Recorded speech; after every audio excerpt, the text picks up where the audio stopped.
Square boy, you gotta get cool, square boy, you gotta get cool.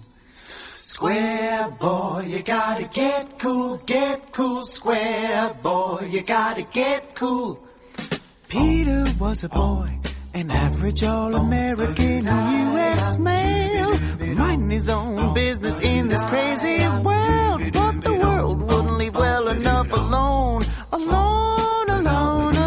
He had some problems with the girls. He didn't quite know how to strike up a conversation.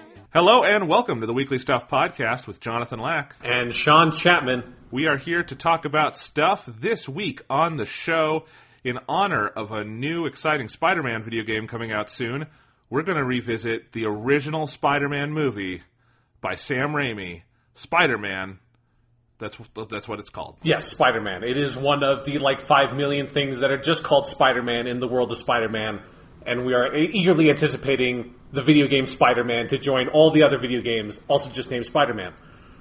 In other words, we are reviewing the Spider-Man movie that is the most difficult to search for on Google. Yes, yeah, and if you're looking for Wikipedia, you have to put in 5 qualifiers to get to Spider-Man 2002 film Sam Raimi. Yes, exactly. We are also going to talk about a couple weeks worth of news. We're going to talk about some stuff, some video games, some movies, because while the show has not missed a beat, we did not miss a week in the all summer, I think. I am in a different state. Yeah, I think personally what we have done is so impressive. So much more impressive than anything we've ever done on this podcast, of managing to have you move and still have podcasts coming out. I still don't know how that happened. It is probably the moment that I feel most like a professional podcaster is these last 3 weeks where I have been in kind of a crazy, moving mode, and they were still just rolling out. And it's we actually planned for shit. This was great. Yeah, it worked out 100% perfectly. It really did. Yes, I am now 2 states away. I moved 2 states, and we have not missed one episode. So that's pretty good. It's a far cry from the days when we would just miss several weeks at a time. It's fuck it, why not? Yes. So, no promises going forward, but this summer was good. Yeah. All right. Well, if you guys have not been keeping up with it, I am in Iowa. I'm not in Colorado. This is the first episode of the Weekly Stuff Podcast recorded even partially outside of the state of Colorado. So if it sounds different, that's why. We are now recording remotely. Sean, you are still back in our hometown of Golden. Yes, I am. All right. And I am here in Iowa City, Iowa. I am attending the University of Iowa. We've had 1 week of classes here so far. I am a new PhD student in the Department of Cinematic Arts, and it's a blast. I am loving it. I love Iowa. I love the city. I love the people. The people are very nice. I already have a closer knit band of people in this department than I have at any academic thing since high school. It's just a very close group, and it's really cool. I'm a teaching assistant, assistant teaching a class, taking some cool classes. It's been a lot of fun. So it's been busy and hectic, but I am all settled in. Everything's okay. Sean, you've gotten a glimpse of my new apartment, including, as you noted, my weird light fixtures on the wall. Yes, it is as appropriate for us talking about Spider-Man. It basically looks like there's a giant spider with 3 light bulbs just hanging off the side of your wall. Yeah, so I have a condo that's really nice. I love it. But the previous occupant did get really creative with the light fixtures. At some point, I will just have to walk the camera around my living room, Sean, because there's a whole track across the ceiling of the room where my TV is in that has lights. It looks like a train track on the ceiling with light fixtures. It lights the room very well. I don't know where they got it. It's bizarre. Cool. Anyway, so I don't know if there's any other Iowa stories I should tell. I'll try to think of them. You can probably hear in my voice I'm a little sick this week. I have had a horrible cough ever since I got here. That's been the least fun part of these first 3 weeks because I am also in between health insurance at the moment. Right, yeah. Yeah, so I'm fine. I'm covered. But the coverage starts September 1st. So on September 1st, I really do look forward to going and seeing a doctor about this. But until then, I'm living the national nightmare we all live in. Yes, you're living that American life. Yes. All right. Well, how have you been, Sean? I've been pretty good. It's not been as eventful for... Well, it's definitely not been as eventful for me, because I have stayed in the same state. I've stayed in the same general location. A couple of things have happened. Very shortly after you left, Jonathan, my TV died. So I have a new TV now that is a much nicer TV. I've rotated the camera so Jonathan can kind of see it. It is a 4K TV. You had that TV forever. Yes, the TV that just sort of one day just decided I'm not going to turn on anymore. I used to turn on, now I'm not going to turn on. That TV was one we used in the condo. That TV is probably 7 or 8 years old, so it didn't necessarily, and it was not an amazing TV when I got it. So it crapping the bed was not an entirely surprising thing to me. But then I had the joyous experience of having to figure out what do you buy TVs today? And I did get a 4K TV. I now own. Oh wow! It displays 4,000 resolution. It's 4Ks. It's got HDR also, which is great because Monster Hunter World doesn't have a good HDR mode. So the video game I've been playing doesn't even use the HDR shit. So that was very fun. And I have also then decided, well, fuck it. If I'm jumping down this rabbit hole, I might as well jump all the way down. So I have ordered the limited edition PS4 Pro that is coming out with Spider-Man. Honestly, not because I even really want the limited edition Spider-Man one, because I usually just want black consoles, but because the way that these fucking companies handle that limited edition shit is you kind of can't get a normal PS4 Pro from a standard retailer. It's just kind of not possible until all the fucking special edition shit comes out in a week. So I said, fuck it, might as well just get the cool Spider-Man one and get Spider-Man embedded into the cost. So I'm in a weird way saving $60 on that. Nice. So you now have a nicer TV than I do. You've leapfrogged me. Yes, yeah, which was my plan. I want to be ahead of you on TVs as much as possible. Sounds good. I am still rocking a 1080p. It's a newer 1080p. So briefly, I had a nicer TV than you. Yes, but now you have a nicer TV than me. Yeah, it was almost impossible not to get a 4K TV. I thought about I looked at the sort of all the cost stuff and it's just unnecessarily difficult to avoid getting a 4K TV or also smart TV, because mine is a Roku TLC something kind of TV, so it has all this Roku shit built in. I don't want any of the Roku shit built in. I just have I just have a PS4 plugged in. The one thing I do like about the TV is I can set it so that it just turns on when I turn on my PS4 and just immediately just goes to the PS4 input. So the TV home screen and all the Roku bullshit I never have to deal with. I never have to see. I just turn on my PlayStation, my TV turns on, and I'm just because that's the way fucking the shit works. Is you just have one device that does everything, then plus the one thing that only that device can do, and I just want to play my PS4 games, and I do not need to use your weird fucking Netflix thing, and I would like it if I could buy a TV for $60 cheaper that didn't have all that shit included. But it's not possible. Yeah, I did find a good deal when I got my new TV, but it is harder every day to find a not bullshit. Not that 4K is bullshit, although it kind of is. At this point in time, at least. But yes, I felt very I got a $200 Toshiba that was just a TV, 1080p, and I was I can't believe I found this, because this is a dying breed. Yep. So, yeah. Anyway. All right, cool. What other stuff? Do we have any other stuff to talk about while we're on the stuff portion of the show? What games have you been playing? I've only been playing Monster Hunter. I could play Monster Hunter till the day I die. I think that's the kind of the way that game works, is it just fucking goes.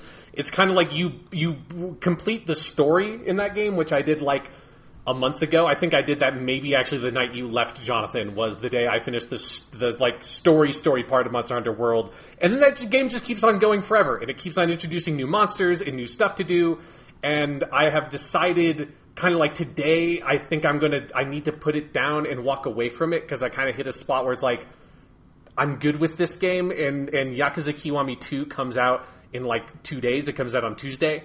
And so I have a hot and heavy week and a half with Yakuza Kiwami 2 before Spider-Man comes out. So I think I need to stop playing Monster Hunter, because Yakuza Kiwami 2 is going to be a fucking 90-hour long game, and that's going to be intense. The only other thing, and this will become more relevant when we're talking about the movie, But I just want an update on my Spider-Man comic book progress. When last we talked, I think I was at about 150, Amazing Spider-Man issue 158, which is a little bit before 160, which is the issue you gave me, Jonathan. I am now at Amazing Spider-Man 220 and Spectacular Spider-Man 59, I think it is. So you've added in Spectacular Spider-Man. Well, I needed to, because that's when it happened, and now my rate at reading Spider-Man has slowed to a pathetic crawl, because now I have to read twice as many comic books. And I was kind of hoping, in my heart of hearts, that Spectacular Spider-Man would be something you could very easily skip. You cannot. It is 100% like you have to read both of them at the same time to get the full story. But Spectacular Spider-Man is actually really good, so I have a lot of good Spider-Man to read, but also, if I actually want to finish reading Spider-Man, it's going to take me like 5 years. Well, there you go. It's an all-new project for you. It is. It's a long haul. It's a very long haul. I'm at like 1982, I think. So I've read 20 years worth of Spider-Man comics. I skipped Marvel Team Up. There's a third Spider-Man series, Marvel Team Up, that was at like issue 100 something at where I'm at. I've skipped that because doesn't deal with Spider-Man supporting characters and relationships. It's just like, this week Spider-Man teams up with Captain Marvel and does something cool, and I can kind of skip those. So I haven't read every single Spider-Man appearance ever in Marvel Comics for those 20 years, but the main Spider-Man, there's 20 years, so I'm like 2/5 of the way there. Nice. That's awesome. That takes some dedication. It's a lot. It's a lot of comic books. I've got all my Dragon Ball manga set up over here by my desk on a shelving unit, and I'm thinking that's a pretty big commitment. You want to read all of Dragon Ball? It's 42 graphic novels. That's nothing compared to American comic books. No, yeah, because they just go infinitely. One thing I do appreciate about Spider-Man and reading these comics is I am still in the period before American comic books went all the way up their ass and just kind of were so incredibly self-referential and leaned so heavy on the continuity that, when something happens in Amazing Spider-Man, it happens and it kind of stays having happened. Gwen Stacy's dead. Norman Osborn, Green Goblin, is dead. Like, the relationships that Peter has, and he grows, and he moves on. He started at like 17 years old, and now he's like 22. He's a grad student. He's working, teaching, freshman chemistry at ESU. So it's time has passed for Peter Parker in a way that's very satisfying, and I'm really dreading getting to about the 90s, which is when they bring back, Norman Osborn as the Green Goblin and all that kind of stuff, and then all of a sudden, that's when American comic books start entering this loop that they have still, as far as I understand, have not escaped from, of having massive crossover events, and every continuity change has to be reset within a year because it's we're going to kill off every single hero and then bring back every single hero and bring back all their love interests and kill their other love interests and then bring them back later. It's a clone or whatever. I'm not there yet. I'm still at where, it's just an issue a week or an issue a month, and it's a new story, and it pushes the story forward, and it's cool, and it's fine, and that's what it is. Nice. I've been on a comic book adjacent project. Okay. Which is I am trying to catch up on last year's DC CW TV shows that I watch. Okay, namely Supergirl and The Flash, although I'm considering adding Legends of Tomorrow into that because it seems like a really fun show every time I see it in the crossovers. I didn't have cable or any kind of TV last year, and so I totally just fell behind on those shows that I really enjoy those shows. You guys know how much I love Supergirl. It's my jam.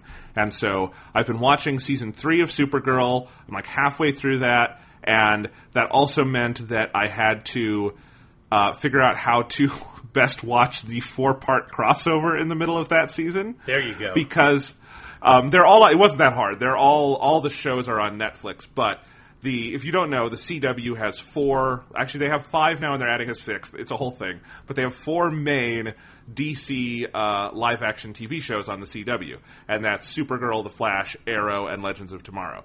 And last year, they tried their most ambitious crossover yet, which was 4 nights in a row. They did a 4-night crossover. So it was 4 episodes. All of the characters from all of the shows crossed over, and it was called Crisis on Earth X. And it's really good, and I want to talk about that in a second, because I know it's like several months out of date, but it was really fucking good. But it's so funny how they make you watch it, because what they should do is just put all 4 episodes in all 4, like, streams of the shows, you know? Yeah. Like, if you're watching The Flash Season 4, it should just have Crisis on Earth X 1, 2, 3, 4 in a row there, because you have to watch them all. Barry Allen gets married in this crossover, but his wedding does not happen in the episode that is in The Flash's, like, story stream. So, like, if you missed that episode, you would miss your main character getting married. That'd be very weird, you know? That is the true comic book experience of that. Like, if you're just reading your characters monthly, you're like, 1 month it's like, oh, this is an interesting story, and the next month it's like, why half of his supporting cast is dead, and he's married, and it's like, now he has 2 new superpowers. What the fuck happened in between?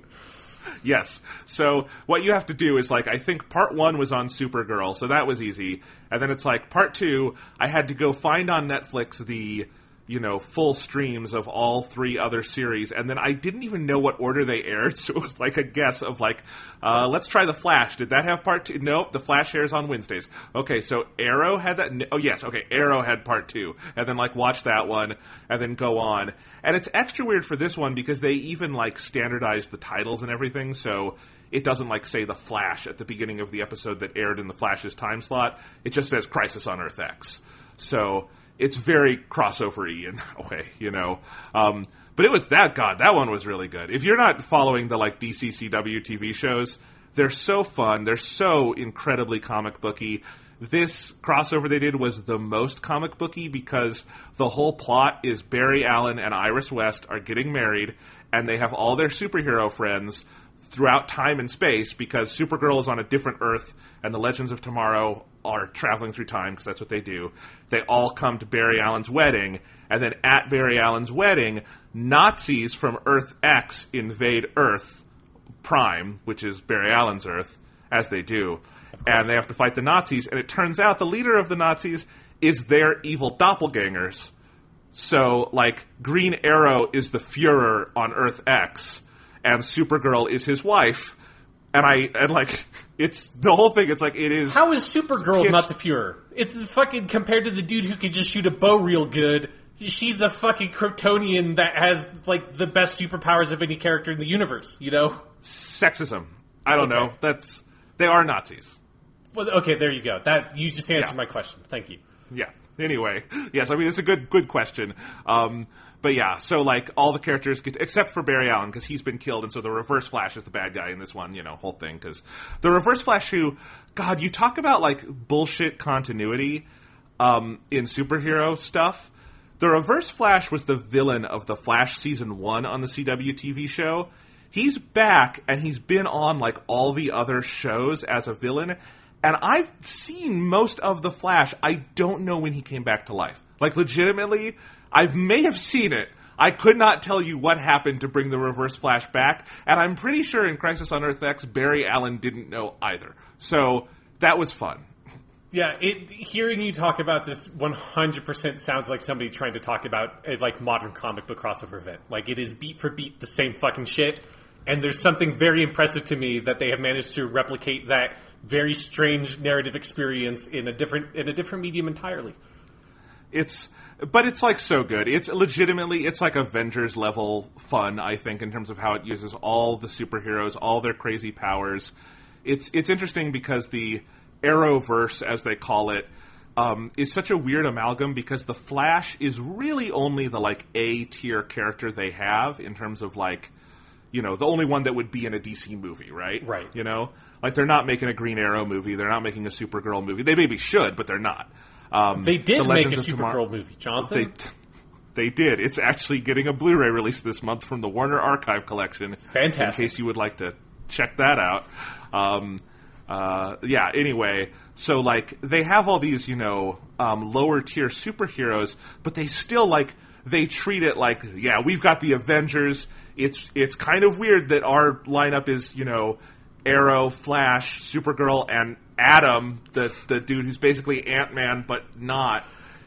But it's so much fun. And, like, you have scenes where, like, Supergirl's sister, Alex, who was invented for that show, has sex with Sarah Lance, the White Canary, who is the sister of the Black Canary or something from Green Arrow, and she died and came back to life and then is the main character on Legends of Tomorrow, and you have to, like, piece this all together. I love all that. It's crazy. And it even builds to, like, a weirdly emotional climax where Victor Garber plays Dr. Martin Steen, or whatever his name is, Stein, who is one half of Firestorm. And he's been on all the shows. Like, he started on The Flash, but he jumped around all the shows for a while, and then he settled on Legends of Tomorrow. And he was leaving the universe, so he dies in this 4-parter. Spoiler. And it was the whole way they do it, because again, I don't even watch his primary show. I was, like, tearing up in part 4. It's so well done. And it's like, okay, this is silly, but you guys have, like, really pulled this off. And I think so much of it is how, like, earnestly comic booky that whole side of the universe is.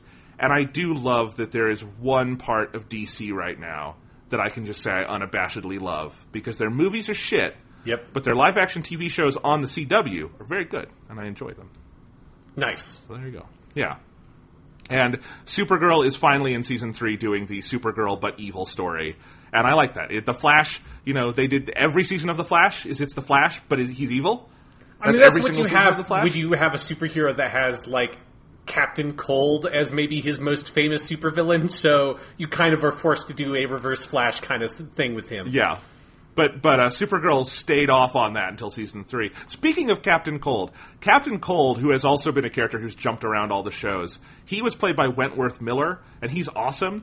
He died at some point, I think, on Legends of Tomorrow, because Wentworth Miller had to go do something else. But he came back for this 4-part crossover as Captain Cold's alternate universe doppelganger from Earth X, who is a good guy and a, like, freedom fighter, and the gay lover to the character named The Ray, who is this dude who, like, can make light beams come out of his hands. And gay Captain Cold is, like, one of the best characters I've ever seen. And he should get his own TV series just called Gay Captain Cold. I'd watch that. Great. Yeah. Great. So, anyway, I don't know. That was a total digression, but that's been what I've been up to lately, because I've been in a weird funk. Does this ever happen to you, Sean, where, like, I want to play video games, but I sit down and it doesn't matter the game. It's not the game's fault. I'm just not into it. The last 3 weeks, I cannot get into any video game. Yeah, no, I think that's, in a weird way, kind of where I've been at with, like, Monster Hunter World being this thing that, like, I can play. I've played, like, an hour a day of Monster Hunter World for, like, a month and a half at this point, and it's something where it's, like, I've kept on feeling like I should probably move on and try something like Celeste or something, which I own, and I just haven't booted up yet. But I just feel like, I can just sort of, like, relax and play Monster Hunter World and not have to invest in learning new bullshit for a new video game. And yeah, like, I have been kind of in that situation with Monster Hunter World being this very easy crutch for me to lean on and be like, I can just sort of, like, spend my video game time doing this and feel like I've accomplished something, and then bide my time, because it's going to be a lot of video gaming soon. Yeah, I mean, I don't feel bad about it, because I have been busy. But it's going to start up soon, and I'm sure I'm not going to have that problem when Spider-Man comes out, because I think that's going to kick me in the ass to play some video games again. But I've tried stuff, like, I'm not quite done with Octopath Traveler. I thought I would be by now, but I still love the game. It's just, again, it's none of these games' fault. I just haven't been feeling it, you know? Right. Like, I haven't wanted to play video games. So I've tried that. I got WarioWare Gold for the 3DS. It's awesome, but I haven't been able to focus on that. And the other one I do need to talk about is I do now own Shenmue. I own it too now. I bought Shenmue in a, like, fit of passion, not realizing that Yakuza Kiwami 2 was about to come out and be like, I can't fucking replay Shenmue right now. I don't have the time to do this. But I can when I need to. Yeah, so I bought the Shenmue collection for PS4. It's really nice. It's a very much, you know, meat and potatoes remaster. Like, they have not added a bunch to it. They haven't redone the textures. It looks like a Dreamcast game, but it is running in, like, 1080p. You can run it either in 4x3 or 16x9, which I like, because I do think the game looks better in 4x3, because it's what it was built to run at. And so, like, it's all there. It's got modern controls that make it a little easier to control. But I had never touched Shenmue. And again, I would love to get into it at a time where maybe I'm not feeling as much in a funk about video games and I could focus on it more.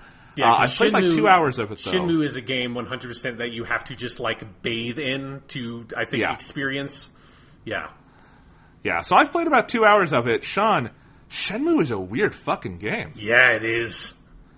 I like it, though. Like, it is bizarre. It's sort of barely even a video game so far. It's basically a walk around and talk to people simulator, you know? Yep. And then occasionally go play arcade games, which are incredible, and I love them. But yeah, it is so weird. The story is so far fairly minimal, other than that amazing opening cutscene, which is like as well directed as any video game cutscene I've ever seen. Mm-hmm. It's 1999. Video game cutscenes are new at that point, but it was very well done.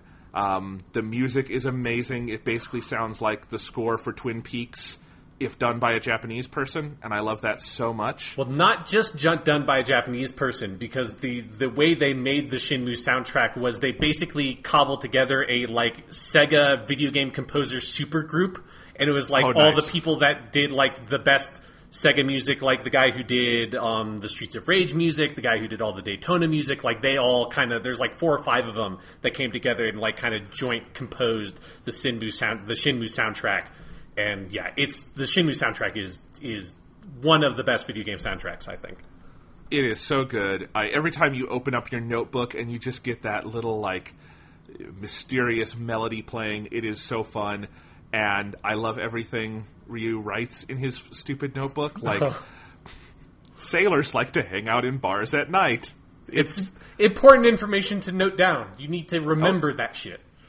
I want that as a bumper sticker, just to let people know sailors hang out in bars at night, and you should know that. Yeah. If you ever need to find some sailors because your father was killed by a Chinese gang member and you're searching for him, awkwardly walking around and asking people if they know where the Chinese are, which, sounds a little weird, but there you go. It's a weird game, it's a fun game. I'm not sure how much I'm going to get through it before Spider-Man devours our lives. But I am glad I have it in an easily accessible version. It is also playable in Japanese, which is great because... That's a big factor. That's a very big factor. Yes, and the Japanese voice acting is great. Like, Shenmue has that reputation because of the English dub for being, like, awkward and stilted and all that. It's a little bit in the Japanese, but mostly, like any Japanese production, it is professional and well done and fun to listen to. So, there you go. I'm very excited that you enjoy Shenmue, because it is an incredibly divisive game. There are people that, like me, that love Shenmue, and there are a lot of people that fucking hate Shenmue. And the Shenmue remaster coming out has, like, brought both sides out again for, like, the great fucking, like, turf war in video game history of, is Shenmue good or not? Shenmue is very good. It's a very good game. I love Shenmue. Awesome. The other game I have been playing, and this is the one that in the last 3 weeks has gotten me a little bit out of my funk, but I've only had it for 3 days, so I don't know. We'll see if it keeps my attention. I've been playing Yoku's Island Express. Have you heard of this game, Sean? Yeah, I've heard about it. Yeah, so this is one of the indie games from this year. It's a couple months old at this point, and it is basically Metroid with pinball, but not Metroid Prime Pinball, the infamous Nintendo DS game that nobody liked, because it was a shameless whoring out of the Metroid brand. Not for the first time, or not for the last time either. No.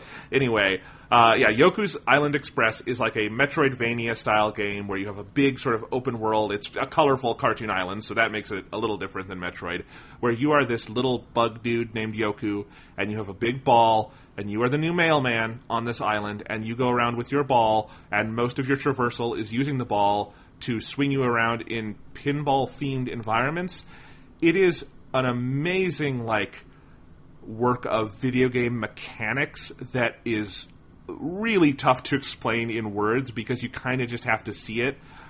I know, before I had started playing it, I'd read the reviews and still not really gotten a feel for, so wait, it's like a Metroid game. You go around, you explore, you get power-ups, you get to new environments, all of that stuff. But you move around by playing pinball. How the hell does that work? It works really well when you play the game because these pinball environments are just built into the world, and it's very seamless. It's not pinball in the sense of you're getting points and you have to get a high score or something, but you are completing goals by doing these crazy sort of pinball inspired things with the game. Your main controls are L and R control, like orange-colored bumpers or blue-colored bumpers, and that's how you bounce Yoku and his ball around. And I've played like 2 or 3 hours of it. It is fascinating. It is definitely fun and scratches that sort of Metroid or latter-day Castlevania itch.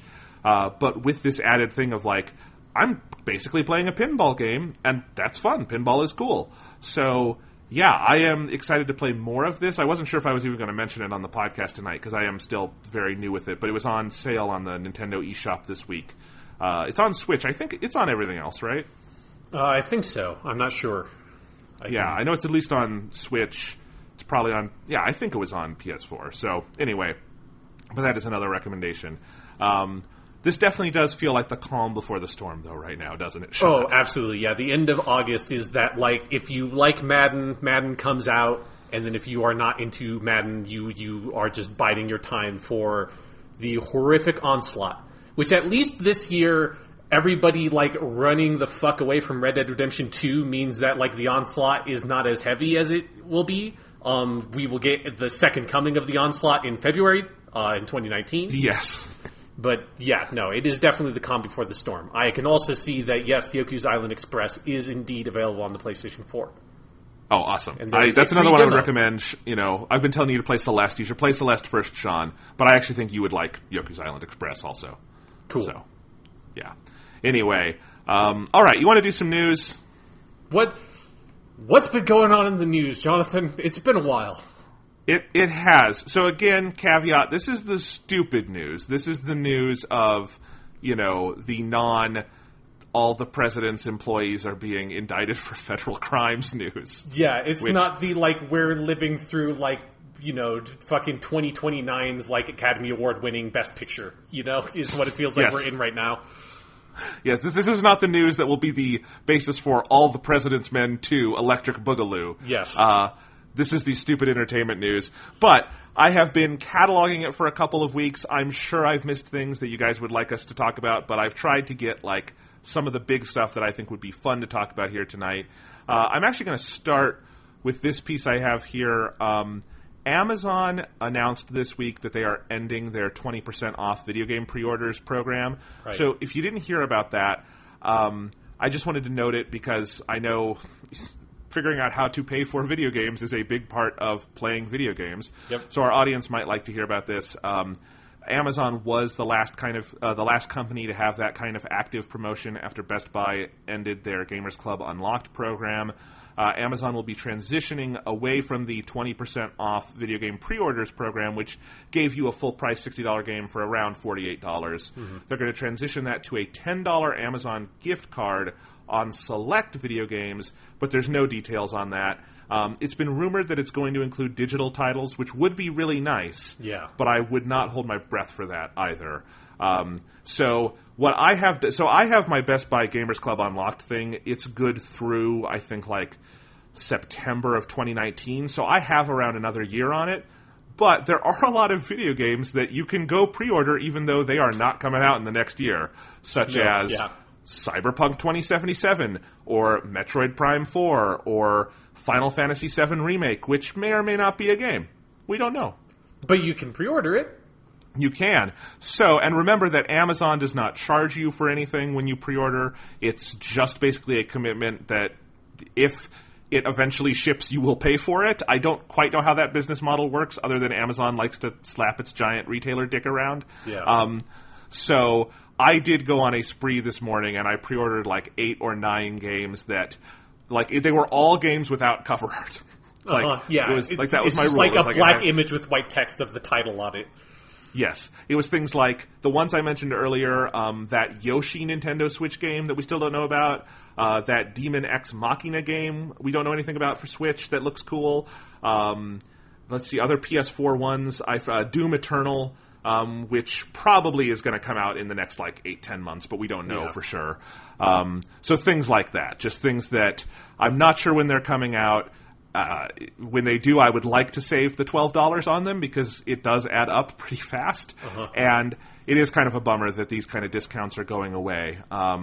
it's part of a larger conversation that I think would be interesting to have at some point on this podcast about the cost of video games, because it is true that they have not gone up for a long time now. Since the beginning of the Xbox 360 generation. That's when we jumped from $50 to $60.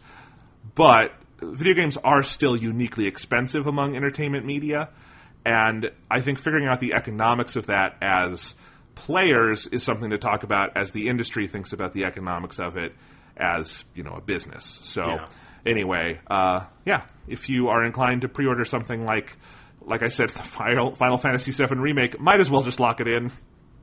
Yeah, no, I did the same thing. I picked up Cyberpunk and Ghost of Tsushima and a couple of those on Amazon pre-order, just because, just in case. Yeah, like you said, those $12 definitely add up. By the time I got there, they had turned off Last of Us 2 and Ghost of Tsushima, which pissed me off a little bit. But I think they were getting wise to the scheme. Yeah, Amazon and Sony have had some sort of weird fucking trade war that Amazon has with retailers every now and then. It's just I don't know what's happening behind the scenes, but I think you still can't actually pre-order Spider-Man from Amazon. I'm not sure if that's gone up yet or not. It doesn't bother me because I'm getting my fucking PS4 Pro. Usually I just pre-order games from Best Buy because it's, again, I get a better deal with the Gamers Club Unlocked and everything. And I can go pick it up in store if I need to, which is sometimes more convenient. Although now in Iowa, my Best Buy is further away, so I just have them ship. So I hadn't noticed that with Spider-Man yet. That's weird. Yeah, no, you still can't pre-order a physical version. You can get the digital code, which of course the Prime stuff doesn't work with the digital versions of the game, but you cannot currently pre-order a physical version of Marvel Spider-Man from Amazon. Here's a query. If the video game companies, Sony, Nintendo, Microsoft, could have their way and kill physical distribution tomorrow, how quickly do you think they would just rise prices on video games 30%? Yeah, that's an interesting question, because it is something of where they have, they have done all this stuff. And in the past decade or so of video games has basically been, how can we get money out of people without making video games more expensive than $60? And it was all the kind of that's where a bunch of DLC controversy stuff comes from. That's where all of our microtransaction bullshit comes from. Obviously, the EA fucking disaster hat trick or whatever it was of last year of every fucking EA game having ridiculous microtransaction controversy bullshit around it. And then also now we have every video game that comes out has to have 5 different SKUs that go up to $150, which back in the day would occasionally happen for Halo 3 or Call of Duty, or the really big games would have different collector's editions. Now it's everything has a bunch of different editions, and EA and a lot of Microsoft games will have editions that will be oh, you can play the game 3 days early if you pay fucking $90 for it. So I think you're right. I think there would be a very good chance that if you could just cut that entire retailer aspect out of it and you didn't have to deal with physical versions of games at all, that they would jack up the price of games or do something because of the new control in the marketplace that they would all of a sudden have. Yeah, I mean, it is something I am frankly scared of when I think about it, is when physical media either goes away in video games or becomes more of a niche thing, which it has not yet. But when it does, they will have essentially monopolies on how they distribute these video games. Yeah. The only reason why games are in any way price controlled is that they have to work with retailers. Once you cut that out, I do worry that, and I mean, it would bite them in the ass at a certain point because they're going to price themselves out of the market. But yeah, I don't know. It's a weird thing. It's a bigger conversation to have. But I just thought I'd mention that because my usual rule is I never pre-order games that don't have a release date, and I broke that rule really hard today. Yes. So. But again, it's the great thing about Amazon. There's no commitment to actually buy those things or pay any money in any way. It's just maybe I'll buy this when it comes out. Who knows? I'll just tell you I'll do it, and then I can send that whenever the fuck I want. That's the good thing about Amazon. The bad thing about Amazon is worker conditions and labor rights. Oh, yeah. The bad thing is everything else. The bad thing is literally everything else. Yeah. All right. Let's talk about something good. Let's talk about Persona, Sean. Okay. This was all announced earlier this month, but you guys know us. We're not going to not talk about this. Persona Q2, new Cinema Labyrinth, coming to the Nintendo 3DS this December in Japan, probably around the world next year. But yes, we finally have confirmation on Persona Q2. It is an ambitious crossover. It is all of the casts of Persona 3, 4, and 5 together, watching movies and doing shit. It's a kind of weird premise, but it looks fun. I love Persona Q1. This is Persona Q2. They're in a movie theater. They're chibi. What's not to love? Maybe I will buy a 3DS. Who knows? Maybe that will happen one day. I still think you should get a 3DS, Sean. There are more than enough games for you to love on that thing, but oh well. There's more than enough games in nowhere near enough time is the problem. I understand. I don't know when I would play Persona Q and then Persona Q2. 2Q. 2Q, 2 Furious. Exactly.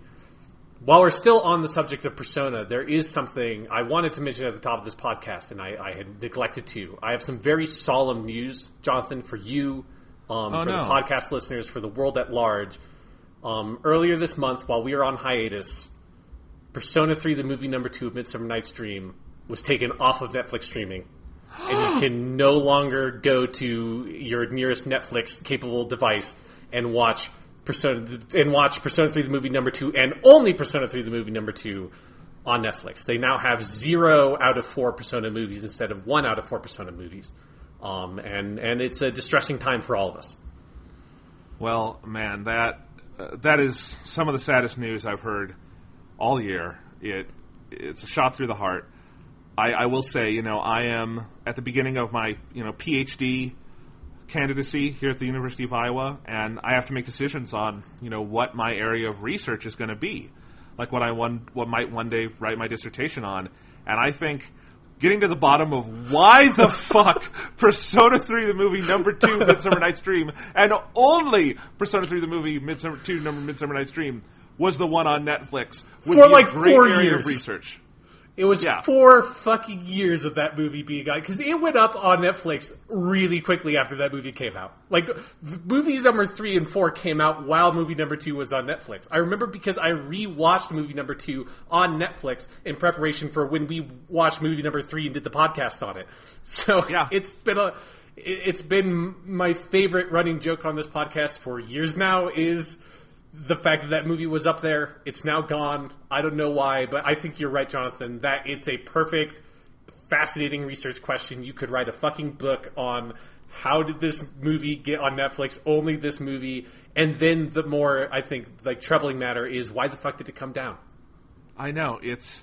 I have a, like, sinking feeling that the answer is that, like, someone who didn't really have the authority to sign off on that, like, signed the paperwork with U.S. Netflix, and for 4 years nobody in Japan noticed, and at some point someone was like, hey, why the fuck is that movie up there and not the other ones, and who signed off? Jim, why did you do that, Jim?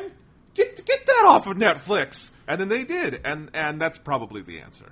Yeah, no, it's really disheartening. I was so crushed when I was on Netflix and was like in the anime section, as I am sometimes, and noticed there was this weird missing thing that's like, oh god, it's not here anymore. Yeah. So other piece of Persona news this month is that the Persona dancing games, Persona 3 Dancing Star Night and Persona 3 Dancing Moon Night and Persona 5 Dancing Star Night, which in the US are going to be called Persona 3 Dancing in Moonlight and Persona 5 Dancing in Starlight. These games have been, and this is the first time this has ever happened in the history of the medium, undelayed. They got moved up from 2019 to December 4th, 2018. They will both be coming out December 4th of this year, the Western localizations. They will also have an Endless Night edition with all 3 games, including Persona 4, which they have not, renamed Dancing in the Night or something like that. In the All Night. Yes. They will not come with the soundtracks, which were in the Japanese version, so I'm sure that makes you feel good, Sean, about getting those. Yep. Yeah.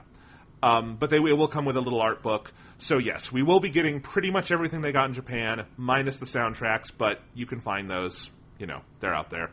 And, yeah, and again, a game getting undelayed is fucking baffling to me, but I am happy. Yeah, because now I can fully consider these as games of the year 2018. I was very, very confused when I saw that headline. I was like, weren't these games supposed to come out? What the fuck? What is happening with these games? And yeah, I guess they're coming out this year. I mean, it makes sense. Like, December is a much better slot for those games than February or March were going to be, because the only other game in December is Smash Brothers. So yeah, I'm glad they're coming out. The other thing is that the day these got announced, Amazon had a massive price error on the special edition, and I currently have a pre-order for that locked in at $60. It's a $100 set. Nice. Good going. Yeah, I know. So I'll get all 3 games on my PS4 that way. So I am excited for that. But yeah, so that's our Persona news block. And just moment of silence for Persona 3, the movie number 2, Midsummer Night's Dream on Netflix. God. It's a dark time for all of us. I know. All right, let's do some other video game news, Sean. All right. We'll build up to the really good one here.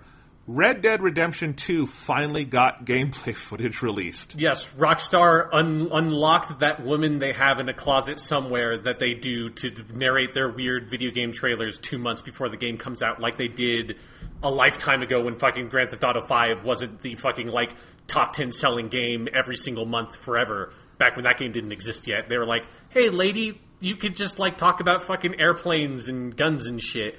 And now it's like, hey, lady, you can talk about, like, horses and guns and shit. I like to think she's, like, just a woman who works in their accounting department, and she just has, like, a very nice, calming voice, and they're like, we could, be like, pay an actor to do this, but, you know, Cheryl, why don't you do it? Yeah.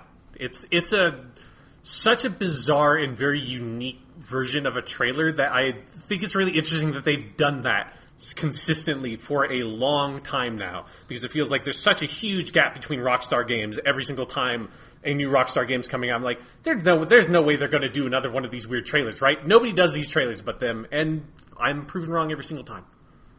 Yeah, I will say, though, I have been a Red Dead Redemption 2 skeptic. I was impressed by this trailer. I thought the gameplay and the world they showed off looked stellar.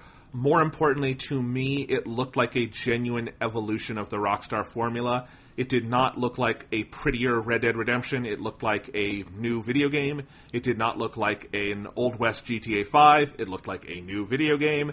And I still am not sold on the story. It looks like completely standard Rockstar, gruff men beating women storytelling. And I do think at a certain point, like, Rockstar is so ludicrously out of the zeitgeist with their narratives, I don't know what to do with them, but they look less out of the zeitgeist with their gameplay and visuals, so I'm happy about that. Yeah, I'm particularly intrigued by all the stuff they showed in the trailer about, like, the kind of hub camp thing and, like, the dynamic of the game being part of this, like, outlaw gang. It almost seems like it's an expansion of, in some ways, the concept in GTA 5, which was, I think, the most interesting part of that game, which was how do you do a GTA game with multiple different protagonist characters that you can switch between. And this seems like it's not necessarily exactly that same thing, although who knows, you know, there's still a lot about the game that we don't know yet. And this, like, and they have not said almost anything about who the fucking Arthur Morgan guy or whatever the protagonist is and what his deal is. So I think there's a decent chance that you might play as multiple characters, but at the very least you have this whole roving gang that moves across the map, it seems that they implied to me, and that you do missions for and sort of develop relationships with the different characters of the camp. That sounds interesting and different to me in a way that like you, it makes me a lot more excited for that game than just, like, you know, I was always going to be interested in, like, very pretty Western game because we had, like, the last Western game we had was probably, like, Red Dead Redemption. There was maybe, like, a Call of Juarez something in there in between that nobody paid attention to. So I would always be interested in at least having, like, another take on the Western genre in video games. But this trailer really solidified, at least Rockstar is, like, taking their infinite money that they make from GTA 5 and trying to do interesting new things with it from a video game perspective. Yeah, absolutely. That looked cool. I think the shooting and the, you know, movement and all the horse stuff looked interesting. And it is also, like, worth noting, it is just a fucking gorgeous video game. I had kind of forgotten Rockstar has never made a current-gen game. GTA 5 was ported to the new generation of consoles back when they were new and not old as they are now. But they have not done one yet, and Red Dead Redemption 2 is probably going to be their only one, given the way that the time it takes them to make video games. Yeah. You know, the Xbox 360 had 3. This one is going to have 1. But, yeah, it's like, oh, God, right. These guys are, at their best, very good at crafting cool visual worlds. And it is a pretty jaw-dropping visual palette for this game. Yeah, I'm really interested to see, because they kind of teased at the end of that trailer that there's going to do like kind of a part 2 that talks more about quest design and some of that stuff. So I'm very interested to see that. Yeah. So we shall see. This is one of those games I'm curious about. I don't know if I'm excited, but it's whether we like it or not, it's going to be the event of October for video games. So yes, yeah. And I really do feel like Cheryl in accounting, the woman who also does the voices, probably showed the people at Rockstar a spreadsheet of like, this is how much we're going to sell with zero marketing, so we do not have to talk about this game pretty much at all from now until release. We can just do 2 videos where I narrate it, and they're like, okay, that sounds good. Because they are marketing this in the most minimalistic way possible. I mean, I recently saw a headline that GTA 5 has sold almost 100 million copies, so... Yeah. You know, maybe they don't need to fucking market the video games anymore. I don't know. Like, GTA 5, like, everyone's talking about Fortnite, and I'm sure, like, Fortnite's making ungodly amounts of money, too. But in the background, GTA 5, when I said earlier that has been, like, the top 10 selling video games every month since its release, that was not a joke. That, like, it literally has been. Every single fucking month. It is, like, in the top fucking 5. I believe the only games in game history that have sold more copies than it are Minecraft and Tetris. And given that those are, much less traditional video games, it would not be wrong to call Grand Theft Auto 5 the highest selling, video game of all time. Yeah, it's very bizarre to me. Yeah, at a certain point I would love to have the book about how the hell that happened, but yes. I just want to know who's buying it, like, right now. Someone just bought Grand Theft Auto 5, statistically speaking. Who the fuck is that person? Who just bought Grand Theft Auto 5? Who are you? Sean, there is another frat boy born every day. That's a good point, Jonathan. Did Yeah. you get that out of a fortune cookie? No, I'm in a college town. Oh, that's right. Yeah, sorry, I forgot. Yeah. You moved. Yeah, I was walking home the other night from, a graduate student bar, which is, little away from things, kind of quiet, and then I had to go back through the main part of town where all the freshmen are out, drinking their asses off, and I'm like, all right, this is what college looks like. So, yeah. Yeah. Anyway. All right, let's move on to, Sean, this happened 3 weeks ago on August 9th, but nary an hour has gone by that I have not thought about it. The Nintendo Direct that happened this month for Super Smash Bros. Was one of the greatest things that has ever happened to me as a human being. Not to overhype it. I mean, they did kill Luigi. He's gone. Luigi's It's a ghost. Over. Luigi's dead. If you did not see this Smash Bros. Direct, whether you play Smash Bros. Or not, I want you to pause this podcast. I want you to, if you're driving, I want you to pull off to the side of the road. I want you to get out your phone. I want you to go to YouTube. It's 30 minutes. It is so good. They introduced Simon and Richter Belmont, Dark Samus, Chrom, and the best of all, King K. Rool as new playable characters. Sakurai confirmed there will be 103 stages. Each of those stages will have 3 versions for a total of over 300 playable arenas. There will be over 800 tracks on the soundtrack. The soundtrack to this game is over 26 hours long. Stages will now merge. There's all this other stuff. It was an amazing presentation. I have no fucking idea why this was not their presentation at E3. Because this was the Bethesda E3 equivalent of like a Smash Bros. Thing of just like, oh, and one more thing.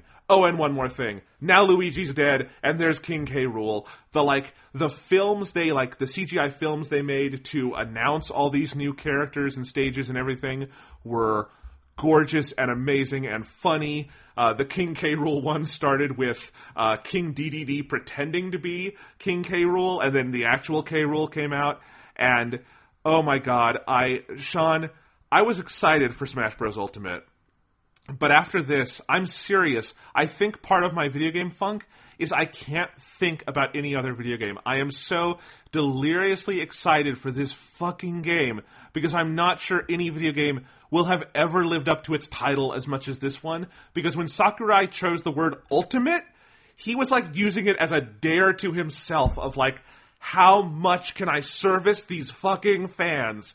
And he has serviced us well and good. All puns intended. There you go. Yeah, no, I am with you that it is so baffling to me that like the E3 and this Smash Brothers Direct were not reversed. That it's like what we saw at E3 was, here's 1,000, like, tiny, inconsequential nothing changes about, like, the fucking voice difference depending on which version of the character you pick or whatever that you can't even really tell. And all that nonsense. And this is like, yeah, we have 300 fucking stages, and if you wonder how the fuck does that work on a stage select screen, I'm with you. It's just like, that's a lot of shit. We have a day's worth of music. You can just spend a day plus of your life just listening to all the Smash Brothers music. Like, those are interesting announcements. Like, and then on top of that, obviously, like, the new character stuff. In particular, as a fan of Castlevania Rondo of Blood, I like that they put in Richter as well as Simon Belmont. That stuff is way more exciting and way more interesting than what they showed at E3. And so I don't know what Nintendo's strategy was with that shit, but yeah, it is, even as someone who's, doesn't have a Switch, like, and is sort of like out of the Smash Brothers game or whatever, I was very impressed by that direct. It was incredibly entertaining to watch. Masahiro Sakurai, and he does this every time, but he has made it his life's mission to give the fans what they want out of these video games, whether or not it kills him, which at some point it's going to. And yeah, it's like, again, I have been playing Super Smash Brothers for 19 years. It's going to be 20 years next year. I'm only 25. It's been most of my life. And pretty much everything I have ever hoped I would see in a Smash Brothers game is in this fucking game, and that is crazy. It is a level of, like, wish fulfillment, but also clearly a level of polish and thoughtfulness in how they're putting it all together that I find pretty astonishing, and I love that they're doing it. This was so fun to watch. It's been so fun to see the drip of information that's been coming out since then, too, because I can't fucking wait. And also, I'm sorry, A Quiet Place, I'm sorry, Hereditary, all the other good horror movies of 2018. The Simon and Richter Belmont announcement is the best horror film of the year. And not just because Luigi gets fucking scythed to death by the Grim Reaper, but the whole thing, the atmosphere, the music, the way it's directed, the visuals, man oh man, it was a crazy amount of fun. And yes, poor Luigi is now dead. It had to happen sometime. We need to bring, like, real narrative stakes back to the Nintendo universe. It's been too much fun and games, fucking tennis bullshit, parties all night long for too long. There need to be consequences, goddammit. If you're going to fight in a massive, ridiculous fighting tournament, someone's going to fucking die. And it's going to be Luigi because he's Luigi. Yes.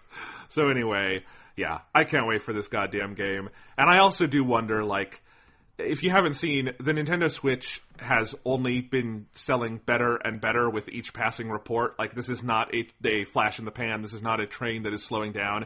It led, like, every metric for the month of July, in part because Octopath Traveler, a 16-bit styled old-school RPG, sold an unbelievable amount.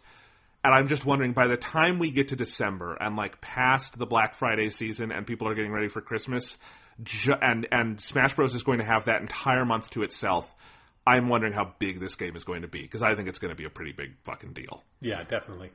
In a way, Smash Bros. I don't think probably has been, since Brawl was very hyped, but it was also coming out at it's a weird, the Wii was in such a weird place its whole life. But, I don't know if Smash Bros. Has ever felt like it's barreling towards us in this big a way. So I'm excited.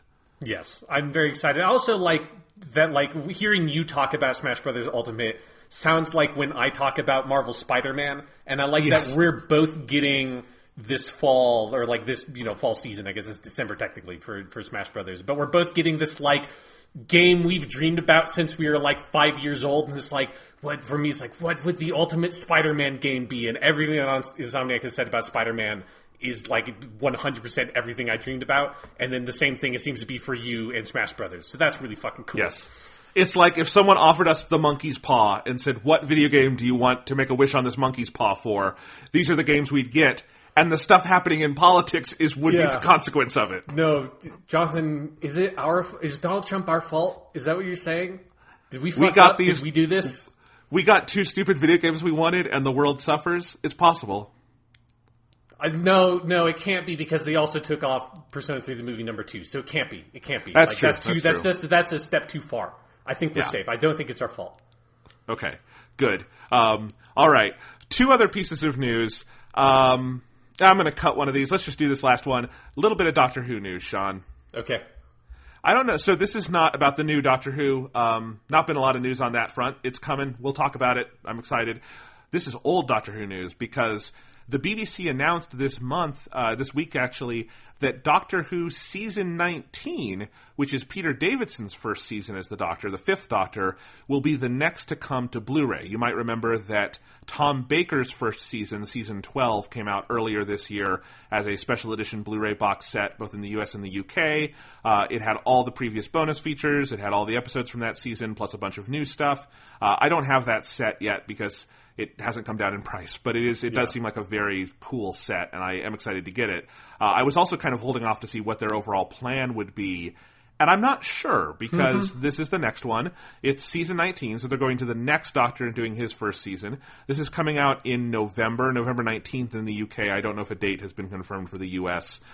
It's just as extensive as the Tom Baker box. They're combining all 7 serials from that season, all the previous bonus features, a bunch of new bonus features, and importantly, they are remastering these episodes from scratch because unlike the Tom Baker season, much of this season was shot on 16mm.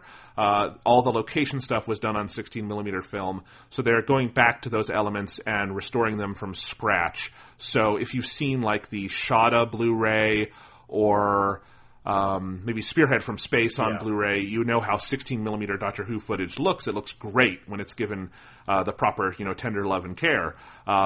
Because the older DVDs were just mastered basically from the beta tapes, which is what all the studio stuff would be shot on, and sometimes location work. All of Season 12, that Tom Baker season, was, as an experiment, all done on tape. But this one was a mix, so it should be, it'll go back and forth, it'll look really good, and then it'll look like a videotape again. But it is cool that they're doing that. This one should look particularly amazing. It still does kind of beg the question, are they just dipping their toes in the water with these? Are they just picking seasons they think the fans would like, and then they're going to see if these sell enough? Maybe then they go back and do the whole thing. It is kind of odd, because starting with Tom Baker made me think, well, they're at least going to do the Philip Hinchcliffe years. But they didn't. They're jumping right to Peter Davidson. I am curious where they're going with this. Yeah, it's in particular them calling it Season 19 and Season 12. That's the part to me that is weirdly the most confusing. That's why wouldn't you just go, if you're going to do that, just release them in sequential order. If you're not going to do that, then do it Tom Baker's first year, Peter Davidson's first year. And that is how they're marketing them in the U.S. Yeah. In the U.S., they're called Tom Baker Season 1, Peter Davidson Season 1, but in the U.K., they're doing them as Season 12, The Collection, Season 19, The Collection. So it's some kind of branding, but I am curious if they have a grander plan here. Yeah. Either way, it's really awesome that they're doing this, weird marketing and business strategy aside. Yeah, I am hotly anticipating the time when I can just be no, fuck, I'm just going to spend too much money on buying Doctor Who this month. Yes, it should be great. So yeah, it's interesting. I would also love for them to go back and do a lot of the John Pertwee stuff, because they already have Spearhead from Space on Blu-ray, but his whole tenure does more location stuff than Doctor Who tended to do. So there are a lot of 16mm elements out there. I don't know how many of them survive, but it would still be cool to see a lot of that. Because also he has a couple of just home run seasons in the way. There's not a ton of those perfect seasons in Doctor Who history, but Tom Baker has a couple, John Pertwee has a couple. I don't think Peter Davidson does, but nope. Peter Davidson definitely does. Also, I think probably Season 3 is the Peter Davidson, or his third season would be the one that you'd want to do for him. His first season's fine also, but yeah, it would be very interesting to me if the next jump was, fuck it, we're just going to do Colin Baker's first season. It's maybe you don't want to do that one. Maybe you skip that one. Yes. No, they're just going to do the Twin Dilemma as its own Blu-ray retrospective box set. There you go. Yeah, that's what we want. No, we need another release. Just release Fidget Sun Virus. That's the only good one. That's the only one we need. Just do another release of that, and we're fine. You'll make Colin Baker happy, and you will make me happy. All right. Well, anyway, Sean, you want to move away from one thing we love, Doctor Who, to another thing we love, Spider-Man? Let's do that, Jonathan. All right, so Sean, I'm actually going to let you kick this off because after we finished the Star Wars retrospective series that we were doing, all this year we had been going back and rewatching the original 6 Star Wars films, and we finished that in July. And you and I both really enjoyed that project. We wanted to keep doing it with other movies that we love but have not done in-depth segments on. And your first suggestion was, let's do Spider-Man. So Sean, why did you want to revisit the Sam Raimi Spider-Man films? Because I was reading through all the Spider-Man comics, and I was like, I really need to rewatch these movies, and knew, like, if I was going to rewatch them, it would... Like, this is what we've turned our lives into, Jonathan, that it's like, well, if I can't just rewatch these movies, if I'm going to watch them again, we have to do a fucking podcast on it. So it's like, and then you just have to be fucking moving to Iowa. So it's like, well, fuck, now I have to wait like a goddamn month to watch these fucking movies. You could have watched them whenever, but yes, I understand. Well, I wanted it to be fresh, you know, and so, yeah, I watched it last night, Spider-Man 2002, Sam Raimi. And, yeah, I mean, the reason, one of them, obviously, like, you know, the main reason I wanted to do it is because I'm getting into all the Spider-Man stuff again. The Spider-Man game's coming out, so it's very topical. But also, it's not just topical because of Spider-Man. It's topical because of, like, superhero movies and where we are. Because I think if you are only even a little bit younger than us, Jonathan, people probably don't realize or remember just how fucking huge these movies were. You know, they broke every single fucking box office record. Like, I was looking through the Wikipedia article earlier today and being like, holy shit. Like they just broke everything. Like, every single box office record that existed in 2002 when Spider-Man came out, for like most money made in the weekend, with like fastest movie to like $100 million domestically. It's like all that shit. It just broke like line after like just down the fucking chart. It broke every single record. It was unbelievably huge. It was just such a huge shift in what you could think a comic book movie as being, because before that you had like Superman the movie obviously being huge and obviously very influential to what Sam Raimi's Spider-Man was. But then you had a bunch of sort of middling to terrible sequels to that movie. You had Batman Returns with Tim Burton, which were very good. And then you had Batman Forever and Batman and Robin, which were not so good. And then you had the direct predecessors to Spider-Man being Blade and X-Men, which are both decent-ish comic book movies, but in a very different mold. And Sam Raimi came out swinging with 2002 Spider-Man movie, being like, yo, we don't need to hide what a comic book is. We don't need to hide what, like, how colorful and ridiculous and campy and corny and over the top and terrible the dialogue and like all that stuff. We don't need to shy away from that if we're making a comic book movie, the way that X-Men has to put everybody into like this ridiculous leather get-up to be able to like sort of justify its own existence. We don't have to be embarrassed by that stuff. Let's just lean into it all the fucking way. Because if you're doing Spider-Man, you can't do Spider-Man without leaning into the camp. You can't do Spider-Man without being like weird and awkward and ridiculous, because Spider-Man as a character in his gestation is all of those things. Like, he's a very strange character. He's a very strange superhero. That's the thing that made him so interesting in 1962 when Ditko and Stan Lee made him, was that he was so different from everybody else, and he was so far out there with his costume and his aesthetic and everything that even the public didn't know what to make of him. With Spider-Man, you can't like put him into black leather and make a super dark, serious Spider-Man movie. It just doesn't fucking work. And so when Sony hired Sam Raimi to make that movie, Sam Raimi made a Sam Raimi-ass fucking Spider-Man movie. He made a movie influenced by the comics that Sam Raimi read when he was a kid, which would have been all the comics from like the late 60s and the 70s, and a lot of like the Ditko, John Romita stuff, all the stuff that I've already reread through, which is very convenient for doing these podcasts. And yeah, he just made a movie that, to me, like, so broke the paradigm for what a comic book movie could be, that even a lot of the comic book movies following that immediately didn't quite pick it up again until you get to Iron Man. Obviously, like, Sam Raimi kept on doing it. But once you get to 2008 and you get to Jon Favreau's Iron Man and, like, the Marvel Studios superhero movies, the influence of Spider-Man on those is so unbelievably huge. And you cannot, I think, do what we've been doing and talking about all the Marvel movies coming out and the way that they have changed modern films and modern sort of like blockbuster movie making and just movie making in general, without going back and looking at Spider-Man, because holy shit did Spider-Man make the template for those movies.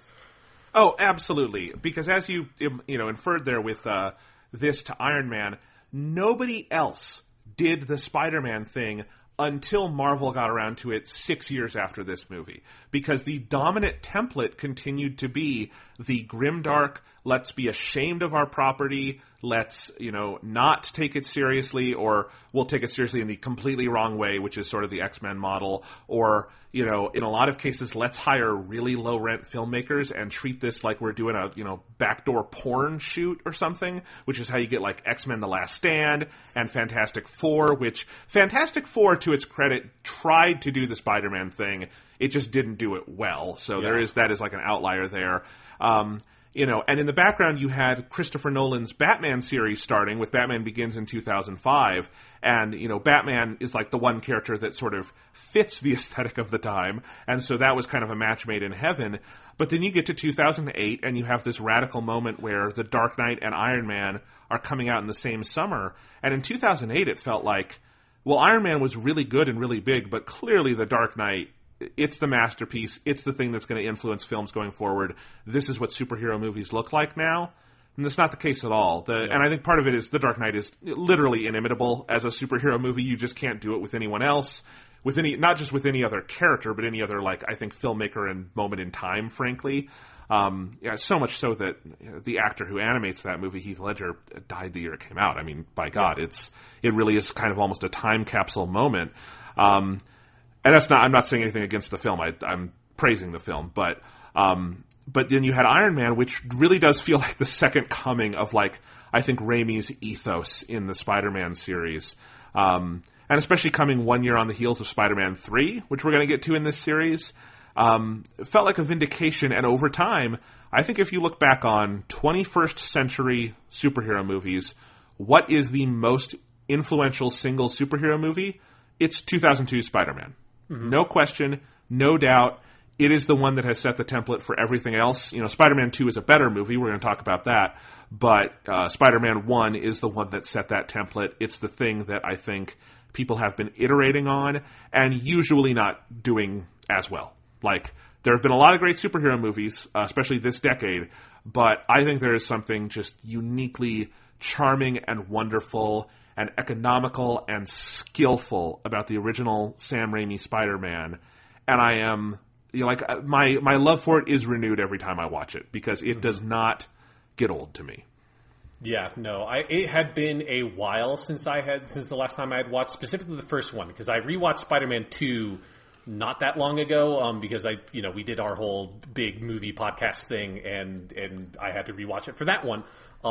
But Spider-Man 1, it's been such a long time, and it was something of where I was sort of nervous a little bit about, is this one going to hold up still? Is it going to be as good as I remember? Because when I was a kid, I watched this movie all the fucking time. This was one of the first DVDs we owned, and so it was just if I had a free time to watch a movie, it was either find something on TV, watch Lord of the Rings, which is very, very long, or watch Spider-Man, which is 2 hours and much easier to fit in there. Or watch fucking Godzilla vs. Destroyer or something, which was another one of the earlier DVDs I had.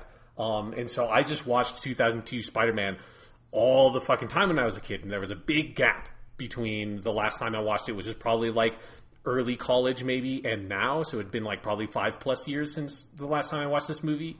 And I was very pleased to find out that this movie's just really fucking good. It's a really, really good movie. Yeah, it's been more recent for me because I rewatched this and Spider-Man 2 before Homecoming last year. So it's been a lot more recent. But, even watching it twice in 2 years the way I did this time, it's so much fun. I love every bit of its style. There are absolutely clunky things in this movie, but I kind of love them too. And I do think what's interesting, and one of the reasons to talk about these movies again, is not just that I think Sam Raimi's choices have largely been vindicated over the course of time, but that I think people aren't aware of that. I think these movies have become very uncool.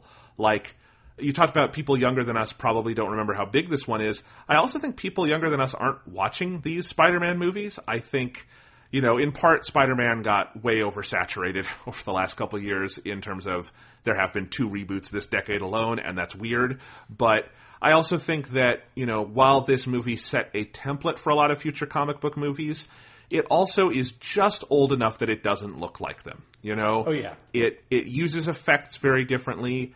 It uses its actors very differently. This is still very much in the John Hughes model of let's cast 35-year-old men to play 16-year-old boys, and we just hope nobody notices. Like, nobody in this movie looks like a teenager. Not even Kirsten Dunst, a little bit.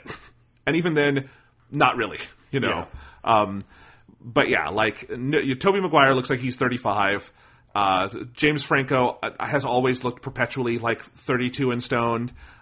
You know, so like that's a little awkward. It is portraying a vision of high school that is much more pulled out of the 1980s than it is the early 2000s. This movie, we should also talk about, is very rooted in post 9/11 sentiment. And I think is a very positive expression of that. But it is something that I think, if you didn't live through 9/11, or if you don't remember 9/11 and how media reacted to it, there's going to be moments in this that are going to be very incongruous to you of like, why are New Yorkers so nice in this movie? Right, you know what I mean? Like, that's not how people usually portray New York on film. So yeah, I think there are those things, but I really would want to encourage people to, if you have not seen this movie or you saw it and kind of dismissed it, to give it a chance, because I think especially at its core, this is a movie that really proved how you could take a comic book, put it on screen, not sacrifice an ounce of what made it special or what made it a great comic book, but make it a great film.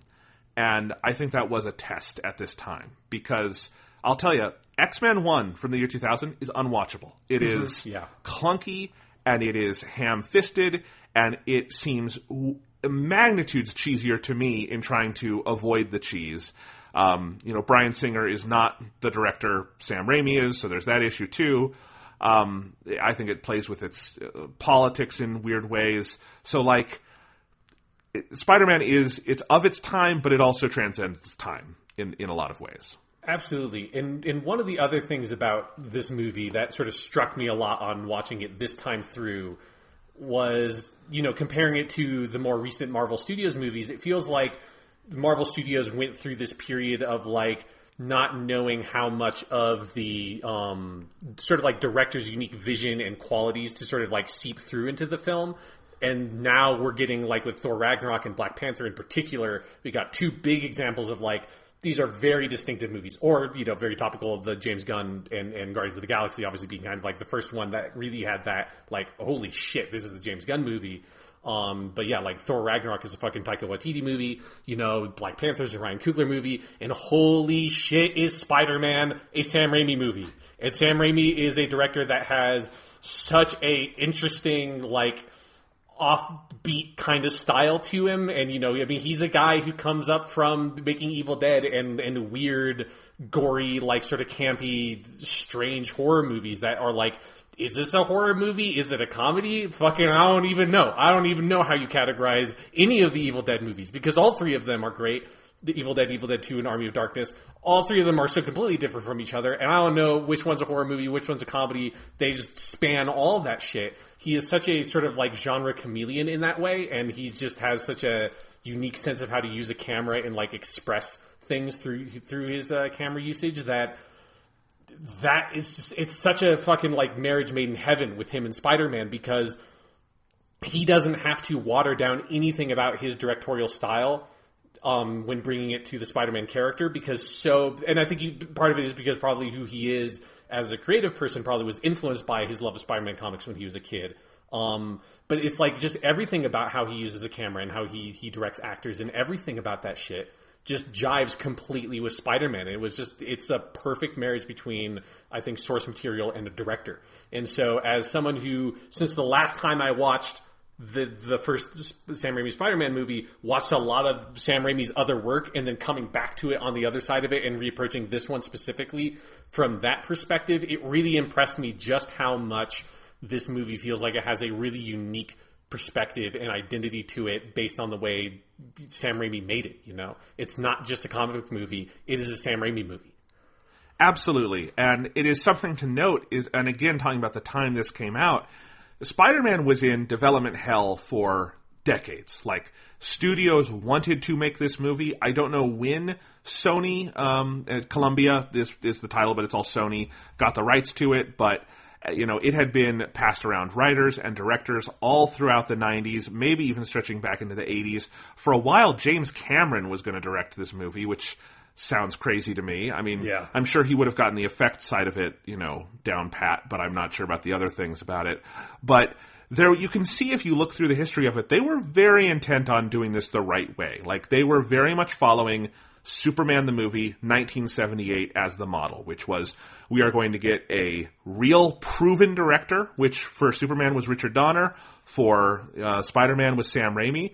We're going to get someone who is not just proven, but I think uniquely suited to the material. We're going to give them the money they need to really do this right. We're going to have a cast that does this right, and we're going to pitch it in the right way. And there had only been a couple of moments in comic book film history where that had happened. It had been Superman, it had been Batman, and, the others are kind of a mixed bag of that example.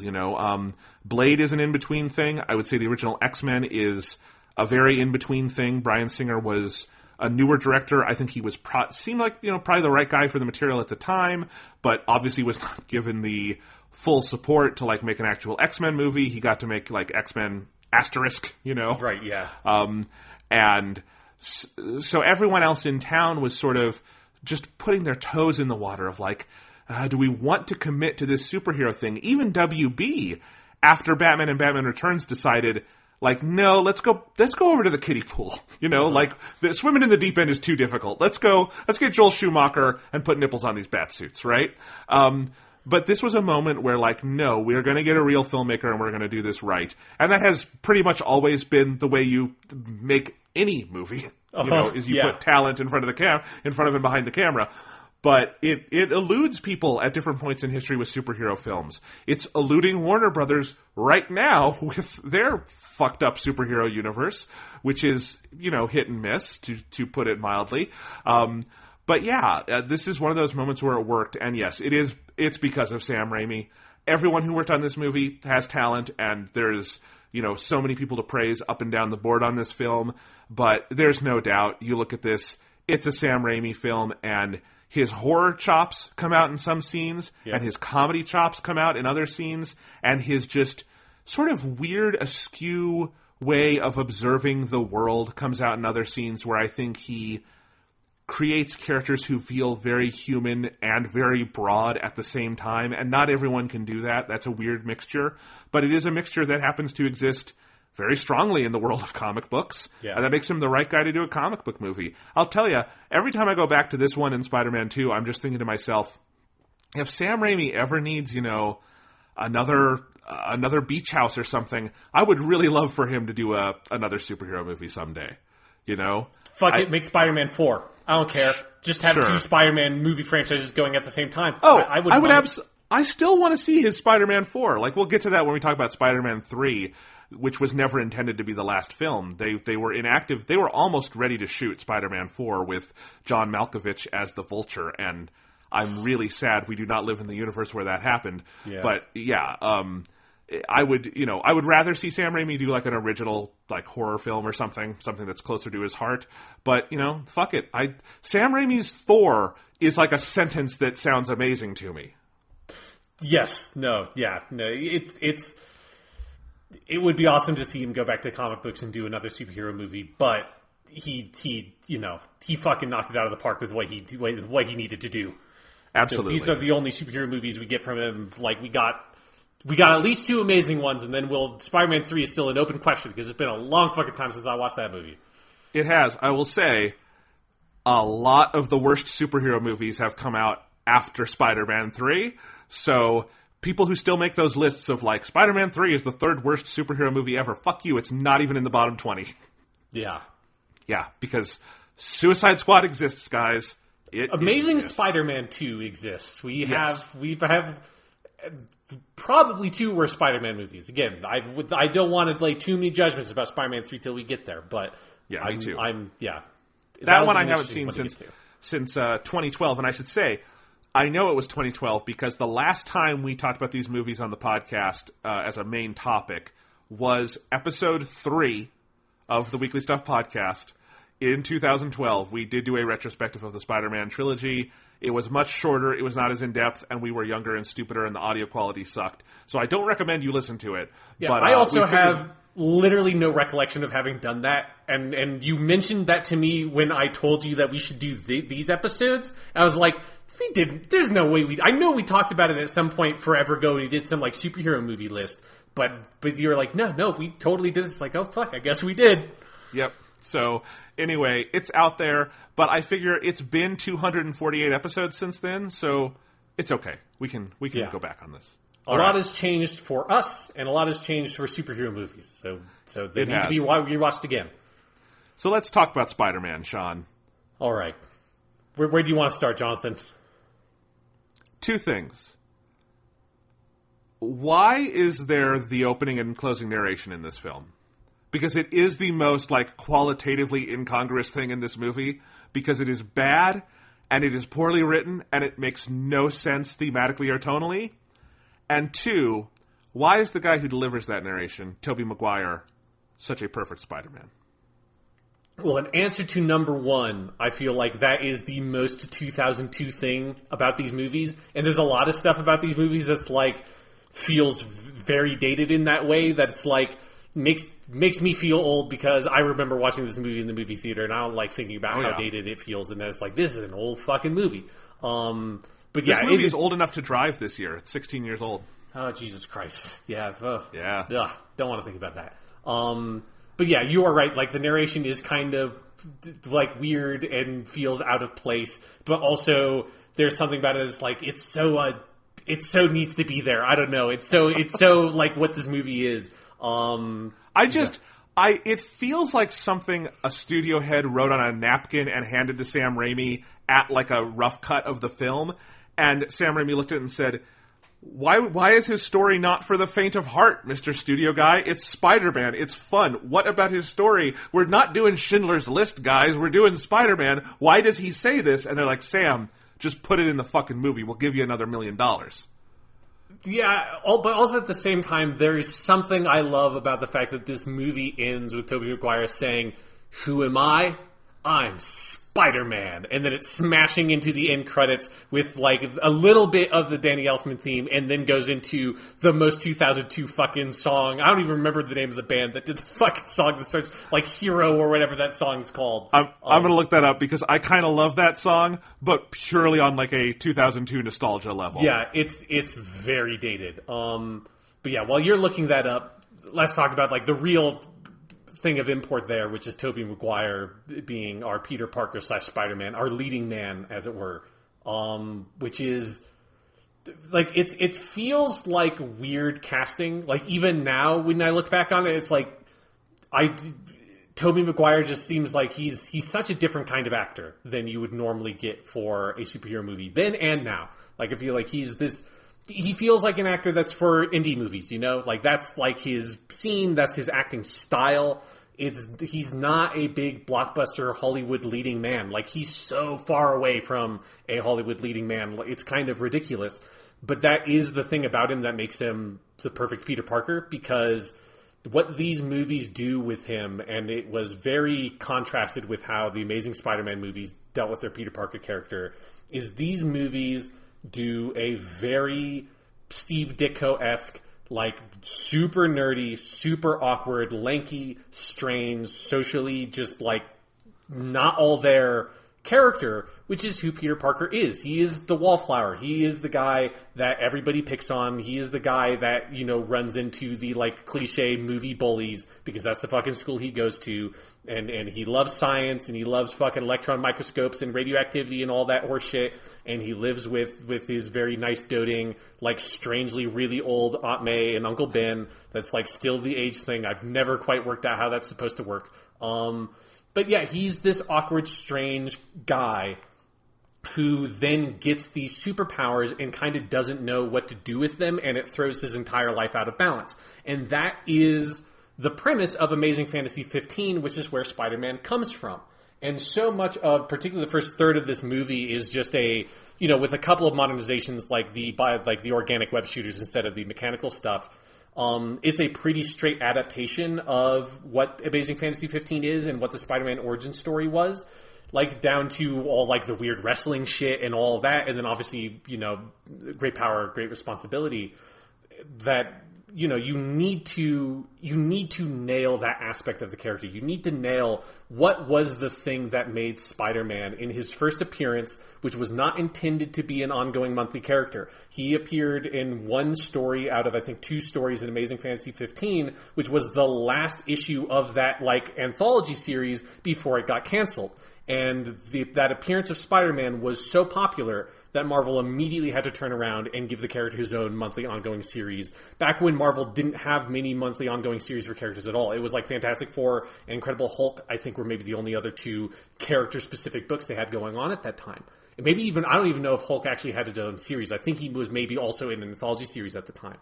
But the thing that made Spider-Man so popular, and the thing that Sam Raimi and Tobey Maguire capture, is that, like, sort of, coming of age story, which is such a different take on what a superhero could be, of a normal everyday person that has normal everyday problems and is a nerd and an outcast and all of those things. What if that's the guy that gets the superpowers? It's not, Clark Kent, who's like the ace reporter with the good home values of fucking Kansas or whatever, that goes and he's an alien from outer space and he's chiseled and handsome and perfect in every way. It's not fucking Bruce Wayne, who is super rich and, again, like, chiseled, handsome, perfect human being, perfect martial artist, perfect genius, perfect rich person, that the one thing he has is his trauma from his parents' death. It's not these, like, sort of archetypes of humanity that gets the superpowers, and it's not like a whole family and, like, group dynamic the way that Fantastic Four has, and it's not the sort of, like, sci-fi horror thing that Incredible Hulk has. It is just like a straight superhero story slapped onto a kid that is not a superhero, and that's like the magic juice that makes Spider-Man work. And to do that in a movie, you need to cast an actor to play Peter Parker who is weird and gangly and awkward and strange. And that is Tobey Maguire. Like, that is what he brings to the character. That's a lot of what his acting style is, and his, like, facial expressions and his, like very cherubic kind of, like, weird face. But, like, this earnestness and honesty to him that, like, is kind of where some of that social awkwardness comes from, is that he doesn't quite know how to filter when he's talking to Mary Jane about, like, the play that he watched when he was a kid and all that stuff, is so straightforward and heartwarming and, like, very sort of, like, almost saccharine.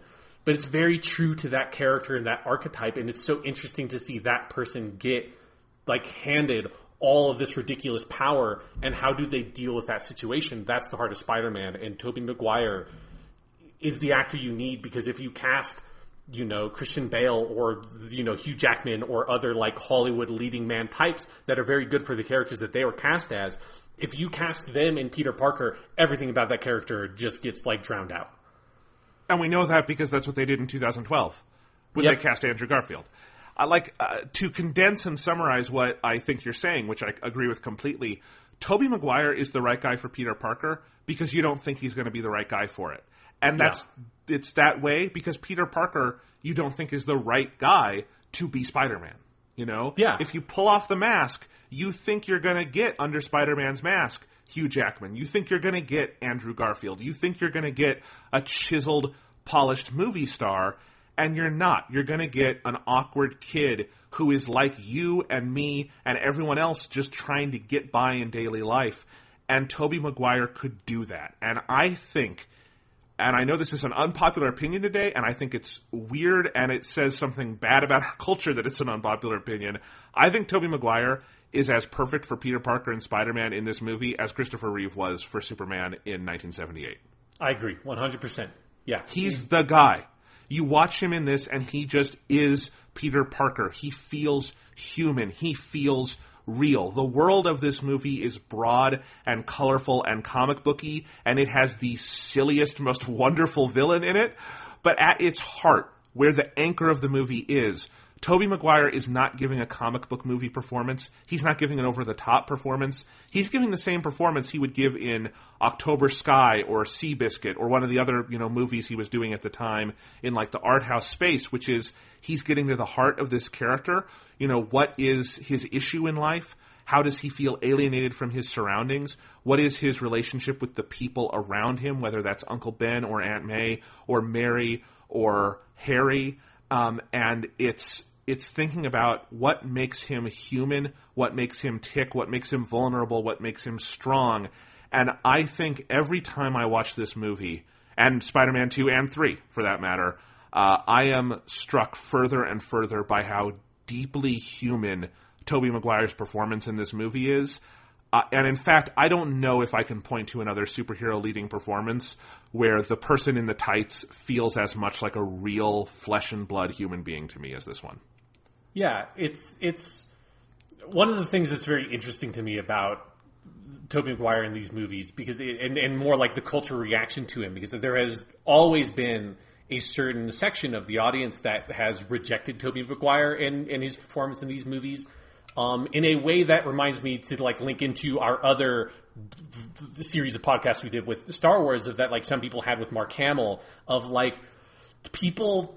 I think there's like a certain kind of person that really wants to be able to see in Spider-Man like that perfect, almost like Ubermensch kind of thing of like having this archetypal perfect person that like, it's Spider-Man, man. He has super strength. He can crawl on walls. He can swing around. He's super cool. He does super cool stuff. He says cool quips. And it's the kind of thing that like when the Amazing Spider-Man trailers were first coming out, there were a lot of Spider-Man fans online looking at those trailers being like, oh man, they finally have like, this is Spider-Man that has all the cool quips and he makes all the awesome gadgets, and that's what makes Spider-Man Spider-Man, is that he makes cool gear and he's the super genius guy, and that he also can like say the cool quips and like save the lady and do all that shit. It's like, I understand where that instinct comes from, because there's a certain power fantasy that you want to be fulfilled in that. But the dynamic of Spider-Man that works so well is that, like, that's what Peter Parker wants from Spider-Man all the time. And that's, you get this from Tobey Maguire's performance, is he wants Spider-Man to be his power fantasy. And sometimes he can fulfill that. Sometimes it's like, man, I can just swing around and, like, stop this robbery, and it's great and awesome, and I feel like the strongest person in the world. Nobody can take me down. And, like, by day, I'm nerdy Peter Parker, but by night, I am Spider-Man, the coolest dude in New York City, and nobody can touch me, and I've got these amazing powers. And he gives those moments like 1 out of 10 times he puts on the costume. Because 9 out of 10 times when he puts on the costume, he fucks something up hard. Like those old comics, like those old Steve Ditko comics, almost every single issue he gets his ass fucking handed to him by whoever he's fighting. Whether it's Vulture, whether it's Dr. Octopus, Kraven the Hunter, the Lizard. He is constantly getting his ass fucking kicked. And he has to then, like, sort of regroup, figure out, why am I such a wimp? Like, why can't I deal with this? Why am I so bad and awkward and strange? Like, why can't I solve these problems? And then he has to sort of, like, pick himself up again, redouble his efforts, and sort of, like, go at it even harder the next time. And that's the essence of the character, is that Spider-Man and Peter Parker are fucking losers. Like, he's a loser. That's who the character is. And what, like, makes you, and, like, what made me fall in love with him as a character, both in the comic books and then what Tobey Maguire brings to the performance as well, that I think, again, the Andrew Garfield Amazing Spider-Man, nothing against Andrew Garfield, because I think is much more the writing and like the direction that like came on high for that character. Where they went wrong is that it's like, if you just make Spider-Man cool, he's cool for like one scene and you have a fun, cool swinging scene and you enjoy that. If you make Spider-Man a loser, then you have an underdog story that you are rooting for him all the way through and want to see him succeed, because he's getting beaten down and beaten down and beaten down. And that's what makes it so satisfying when at the end of this movie, he sort of is able to sort of kind of triumph a little bit over Green Goblin. Not in the way that he wants to, but is able to sort of like recenter himself and refine himself as a superhero at the end of this movie. And it's true also at the end of Spider-Man 2. That's what makes it a truly satisfying story. And you don't get to have that if you don't have Tobey Maguire centering all that around a very human performance of Peter Parker that grounds everything in the movie. Yeah, like if the Rocky movies started with Rocky in the first scene, like winning the World Heavyweight Championship, you wouldn't really have a lot of places to go. The themes of that series wouldn't come through. Rocky's got to be down on his luck. It's the same thing with Spider-Man. it's not Andrew Garfield's fault what happened in the Amazing Spider-Man movies, but he is fundamentally miscast. Andrew Garfield is a tall, handsome, cool dude who in no world would be the unpopular kid at school. Just that world does not exist. If you go to all the alternate universes in The Flash or something, The Flash would run through all those and be like, nope, Andrew Garfield's popular in all of those. He's dating Emma Stone in every single one of them. Like, that's not the guy you cast as Spider-Man. And, I mean, those movies are very confused on whether or not they want him to be cool or a loser, and they don't really know because it was written by a studio head on a napkin. But, yeah, Tobey Maguire is the right guy because he's Tobey Maguire, not in spite of it, Yeah. And I think there's moments in this movie where you watch him with Uncle Ben, and you see that beautifully etched in father-son dynamic that is there in just a couple of scenes, and he feels like a real guy. You watch him, talk to Mary Jane and try to negotiate this space between them, and you think of moments in your own life when you have had someone you are crushing on and trying to figure out how to relate to them and talk to them, and it feels so real. And you think about, when he has his modicum of power as Spider-Man, and he does well with it, and he fails at it, and the metaphor that has been there since the beginning of Spider-Man, under Stan Lee and Steve Ditko, about, the triumphs and challenges of everyday life, it all just comes through, and it comes through because I think if you allow yourself to go with it, and go with Tobey Maguire's performance, and not let it be a wish fulfillment thing, it's a profoundly relatable thing, and I think that's what matters. It's identifiable. Yeah, absolutely. And but the other thing is, on top of that, is that if it was, Tobey Maguire is awesome, but if it was just Tobey Maguire, obviously it wouldn't work. Sam Raimi's Spider-Man movies, I think across the board, but particularly Spider-Man 1 and 2, and we're talking about Spider-Man 1 today, have just the most incredible casts. Like, every single fucking character in these movies, whether it's like a major named, like, supporting character, like a Harry Osborn or whatever, like, or just like random, like one of my favorite random characters is like the teacher at the beginning, the high school teacher that's just like taking over this field trip and being like, come on, kids. Like, there's this little scene where he has with Harry Osborn where it's like, you didn't listen to a single word that woman just said in her presentation. Why don't you come with me and we'll talk a little bit about listening? And there's something about me, like, now getting into like teacher education and working with students and stuff that's like, I see so much of myself in this one little performance by this guy. But it's like, just goes to show that every single role is so well cast and every single role is so well written. Whether it's someone that's just being interviewed on the street and there's like that great segment where there's all these like random people being interviewed, and there's like my favorite one is the like punk lady that's like, guy with 8 hands sounds pretty hot. Like, all of those are such interesting little tiny roles that it creates such an incredible tapestry and texture to the whole movie, and every single performance, every single character just feels so rich and detailed, and it's something that is such a huge part to me of what makes this movie work so well. Yeah, I mean, and it's not, you look at Spider-Man 1, it is funny how many of the, like, tiny parts are played by people who would go on to do really big things. Like, my 2 favorite ones are, I've always loved that Elizabeth Banks is the secretary in... Yeah, Betty Brant. Is Betty Brant in the Daily Bugle, who, I think she's got one scene in this movie, maybe 2. But, like, that is just such good, like, yes, Elizabeth Banks is going to be a star one day, we're going to get her while she's able to do a part this small, right? So they get Elizabeth Banks there. And I had totally forgotten this. The woman who is signing Peter in at the wrestling match is Octavia Spencer. It's Octavia fucking Spencer. And it's like...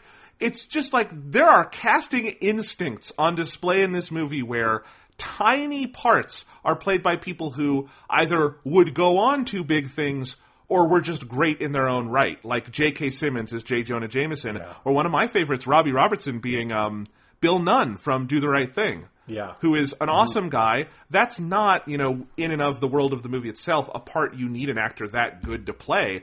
But I just think Sam Raimi and whoever did the casting on these movies clearly had the right instincts for getting real, good, solid actors in every one of these parts. And that's before you get to the main 3 of Tobey Maguire, Kirsten Dunst, and James Franco, 2 of whom have gone on to have very big careers. I think at some point we'll have to talk about how Tobey Maguire got shit canned out of Hollywood for this series, and it's always felt wrong to me. He got typecasted, and his career has never really recovered. He has had some big movies and some indie films, but, you know, I think there is an alternate world where he didn't get cast as Spider-Man, and he would have, like, won an Academy Award by now for some art house film, and I am sad that didn't materialize, but, you know, luckily Kirsten Dunst was not derailed by these movies, because she is awesome. But yeah, it really is just wall-to-wall great actors, and Willem Dafoe just God. going. We'll get there. We'll get there. We have to build up to Willem Dafoe. Okay. Let's talk about some of those other characters.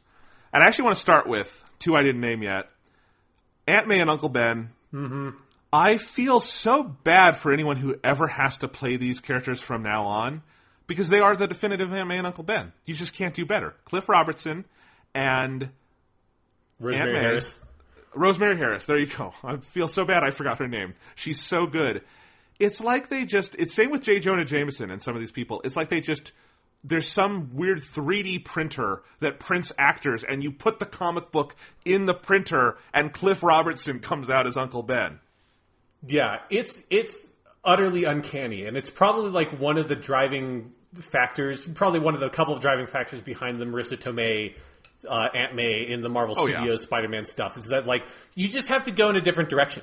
You can't do traditional Aunt May, which is what Rosemary Harris very much is. It's like the old school, like, 80-year-old aunt to a 16-year-old kid, however that works out. But, you know, like the very loving, sort of like a grandmotherly kind of figure that occasionally imparts this very sage advice. And then obviously Uncle Ben getting his one moment of sage advice in this movie. He doesn't even get the one moment of sage advice in the comic books. He doesn't, like in the original comic, he doesn't get the great power, great responsibility. That kind of gets retconned later as being an Uncle Ben thing. All I think he does in Amazing Fantasy 15 is he like gives Peter a fucking like a microscope. It's like, hey, Peter, like, you Petey boy, we got this cool microscope you always wanted. It's like, I love you, Uncle Ben. Oh no, you got shot like 10 pages later. But yeah, Cliff Robertson as Uncle Ben. Let's start there of the two. He's so good. He's so fucking good, and one of the things that struck me about watching this movie, it was something that Uncle Ben features in one of these, but there's a bunch of these just like little tiny moments that are so ingrained in my memory and like kind of my subconscious. It's sort of similar to what some stuff we talked about with like Phantom Menace. I think part of it being like watching this movie all the time when I was a kid is it's just like stuck in there.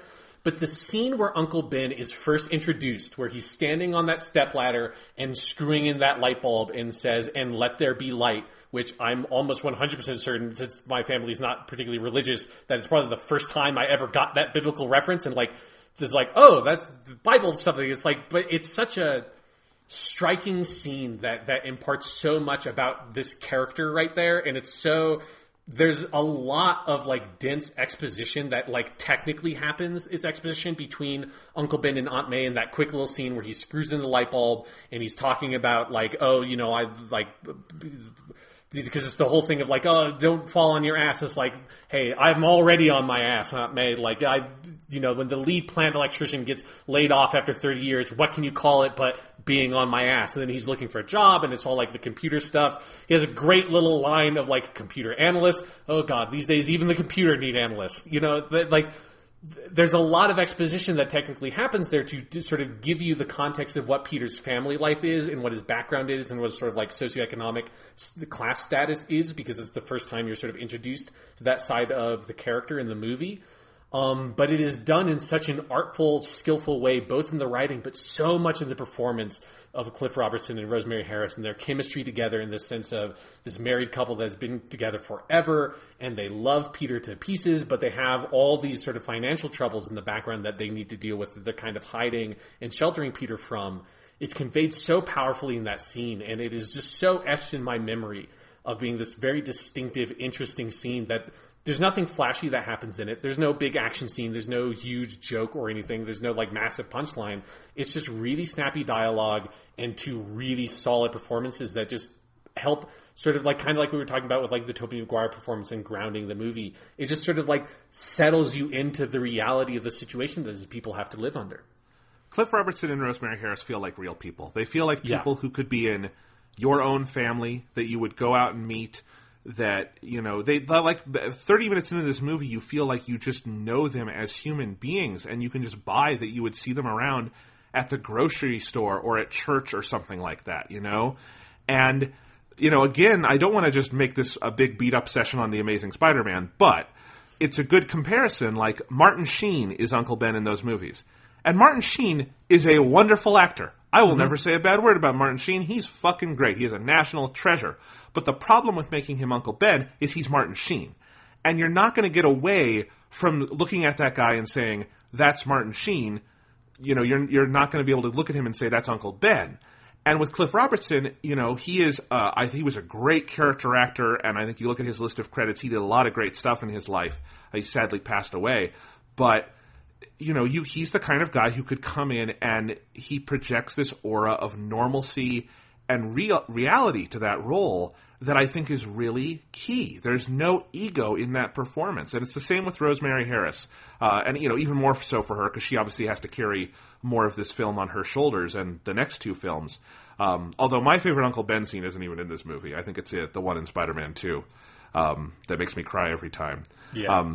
But anyway, yeah, I think there is something just so profoundly real about those characters. And it's you're never going to capture that again. Even if you reinvent the characters up and down, it's just too perfect, you know? Yeah. Because there's also, you know, they also have such strong chemistry with Tobey Maguire and the scenes, like the scene that Uncle Ben and Peter have together in the car, which is the last time they're together before Uncle Ben gets shot. It's such a smartly written scene. And it was one of those scenes that I feel like I see it so differently now, since it's been such a long time since I saw the movie the last time. I'm so much older that I see it so much more from Uncle Ben's point of view. And that's one of those areas where it's like, yeah, Tobey Maguire definitely doesn't look like a teenager, but he does such a good job of acting the teenage part of this, like, very reckless kid that is, you know, just has, like, gotten his first taste of something bigger and some real power, and he doesn't give a shit about what Uncle Ben's talking about. It's like he just wants the money to buy the car to impress the girl, and he's so, you know, has such tunnel vision on that goal in the way that a, like, teenager can have on this, like, stupid, pointless thing. He doesn't think about, you know, the consequences of his actions and how he might hurt Uncle Ben. And it was such an interesting experience to me seeing that scene so much from Uncle Ben's point of view this time, and it's so heartbreaking. It's such a sad moment in that movie that, you know, these two, knowing that this is the last time these characters have together and that there is this divide between them because of Peter's, like, petty ego in that moment, which is, again, very much it's such a Spider-Man moment. It's such a, like, key dynamic of that character. And it was a scene that particularly struck me this time. And yeah, Cliff Robertson, his ability to ground that role and to bring that sort of, like, fatherly humanity to it so casually and easily, which is something that, you know, a lot of, like, the very normal human characters in superhero movies are so dull and uninteresting and feel like they're just, like, kind of there to be in the background. And here they are so important and they're such the heart of the movie that you really need that kind of performance from Cliff Robertson and Rosemary Harris. The first 49 minutes of this movie, up to the point where he becomes Spider-Man and he has his, you know, coming out montage. Those first 49 minutes, I think, are perfect. I think it is as good an origin story as we has ever had. It's this and Batman Begins. And like Batman Begins, I do think this one falls off a little bit for me in the second half because I think it does the origin so well. But we'll get there. It's not a big fall off. Same as with Batman Begins. It's not a big fall off. But it is notable. Just, I think, you know, from opening titles to when he puts on the full finished version of the suit for the first time, that stretch of film is fucking perfect. And what always strikes me when I come back to this one, especially in relation to, like, modern superhero origin movies, you know, like 2008 onwards, is there is not an ounce of fat on this thing. It is so economical in how it tells this story, and it moves from beat to beat, purely on a character level, purely on a story level, not ever once getting bogged down in exposition. The first scene is Peter Parker gets on the bus and he goes to the science exhibit, and he gets bit by the spider, and in that scene we also develop his relationship with Harry, his relationship to his peers, what he wants with Mary Jane, who he is as a student. He's a good student, he's a photographer. You get all of that in like 5 minutes. He gets bit, he gets his powers, we never have to stop, and he goes back to the lab and is like, why? Why did I get these powers? Who gave me these powers? And then you find out it was some grand conspiracy involving Oscorp. They don't do any of that. He just gets his powers, the movie never looks back, it moves on, and again it keeps it character-centric. It's all about what does this revelation, what do these powers mean to Peter? He wakes up, he's buff, he doesn't need glasses anymore. What does that do to him? He's in school, he's having web coming out of his, wrist, and now he can fight the bully. What does that do to him? He gets this all goes to his head, and he wants to go out with Mary Jane, and so he wants this car. What does that do to him? And it leads to a tragedy that, this movie is 16 years old. I've seen it at least 16 times. You've probably seen it more, Sean. Yeah. And every single time when he has that last conversation with Uncle Ben, I'm really bummed out. And every time he lets the robber go, I feel so sad in advance for what's about to happen. And every time Uncle Ben lies there dying, I get emotional. And every time he makes the choice to be a hero after that, it feels earned and real and etched in stone because it was organically earned over an hour of screen time in a film without anything to distract us from that. And there are not a lot of superhero origin stories that I think can say they do it that well. The only competition would be Batman Begins and Superman the movie, and I think this one still does it better.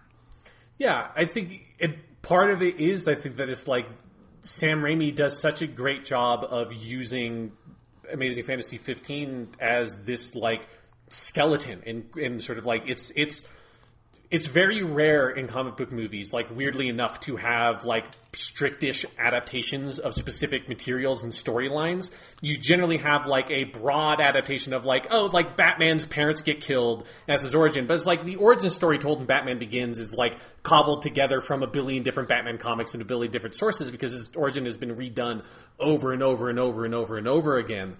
And so it's very rare that a specific issue or like story arc in comics is used as the specific like adaptive template for what you're doing in your movie. And that's definitely true for the rest of the stuff in the Sam Raimi verse. The Green Goblin story in Spider-Man 1 is not a direct adaptation of any one Goblin story from the comics. The Doc Ock stuff is mostly original. Like the way they handle the symbiote suit is very different in a lot of ways in Spider-Man 3.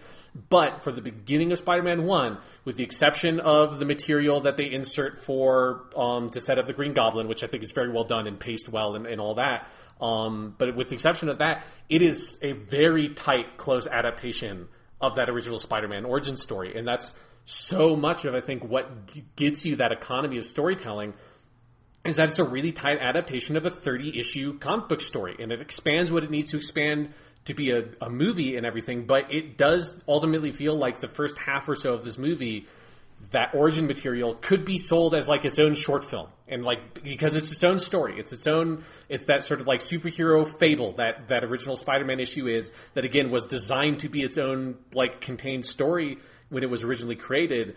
And they capture so much of that in the beginning of this film that I think it's inevitable that the middle part of the movie feels like really awkward and strange because you kind of have to like graft two movies together. There's Spider-Man's origin story and Spider-Man fighting the Green Goblin, and you need to find a way to connect those two things. And I don't think there's any way to like do that perfectly. And the only way to do that better would probably be to like sacrifice some of the quality of adapting the origin material. Yeah, I was going to say, I still think this one does it better than other origin story movies, though. Yeah. Because let's look at some other good examples. So, one of the complaints I hear about Spider-Man 2002 sometimes is people don't like the Green Goblin scenes in the first hour of the film because they feel like, oh, we're learning Peter's origin. Why are you cutting away to the Green Goblin's origin? And for me, it's another example of this movie being really economical in its storytelling because they're setting up the Goblin simultaneously to Peter. It means when you hit the second act and Peter is Spider-Man now, he has a villain waiting there for him. And we do not have to spend the second act laboring on where is the villain going to come from. Now compare this to let's say Iron Man. So Iron Man 2008, great movie. We all love it. Another origin story where I think the origin part of it is the best part. But you have all the stuff with Tony in Afghanistan. He gets the suit. He escapes. Only once you get to the second act and you come back do you even see the actor who's going to be our villain, Jeff Bridges, who is the Ironmonger. And so Iron Man has a really harsh 3-act split of acts 1, 2, and 3 are basically 3 short films shown sequentially in one movie, right? Yeah. Superman, the movie 1978, really has this problem where you have this short film on Krypton, then you have all of his origin on Earth, and only then do you meet Gene Hackman as Lex Luthor, and that movie just, it's 3 movies. They kind of make no bones about it. They might as well put an intermission in between each one of them. Then there's something like, what was the other? Batman Begins, I think, has this as well. You don't meet the Scarecrow until he has become Batman. And so it's another thing where I think part of why Batman Begins sags in the second half a little bit is that you've had all this propulsive momentum towards Bruce Wayne becoming Batman, becoming, the hero he's going to be, that when you then have to, give him a challenge, you sort of have to start the movie over again. That movie gets over it a little bit with the Ra's al Ghul stuff and having, Liam Neeson having been seeded through the movie, but that's not a perfect reveal either. Mm-hmm. So, I actually think Spider-Man flows a lot better than other origin story movies because once he's Spider-Man, the Goblin's already out there. The movie doesn't have to pump the brakes for that. This movie does not slow. Yeah, it does not have to go into the slow lane the way a lot of movies have to once he's become Spider-Man. Yeah, and it's one of the things that makes this movie stand out and stand up so well in the superhero genre.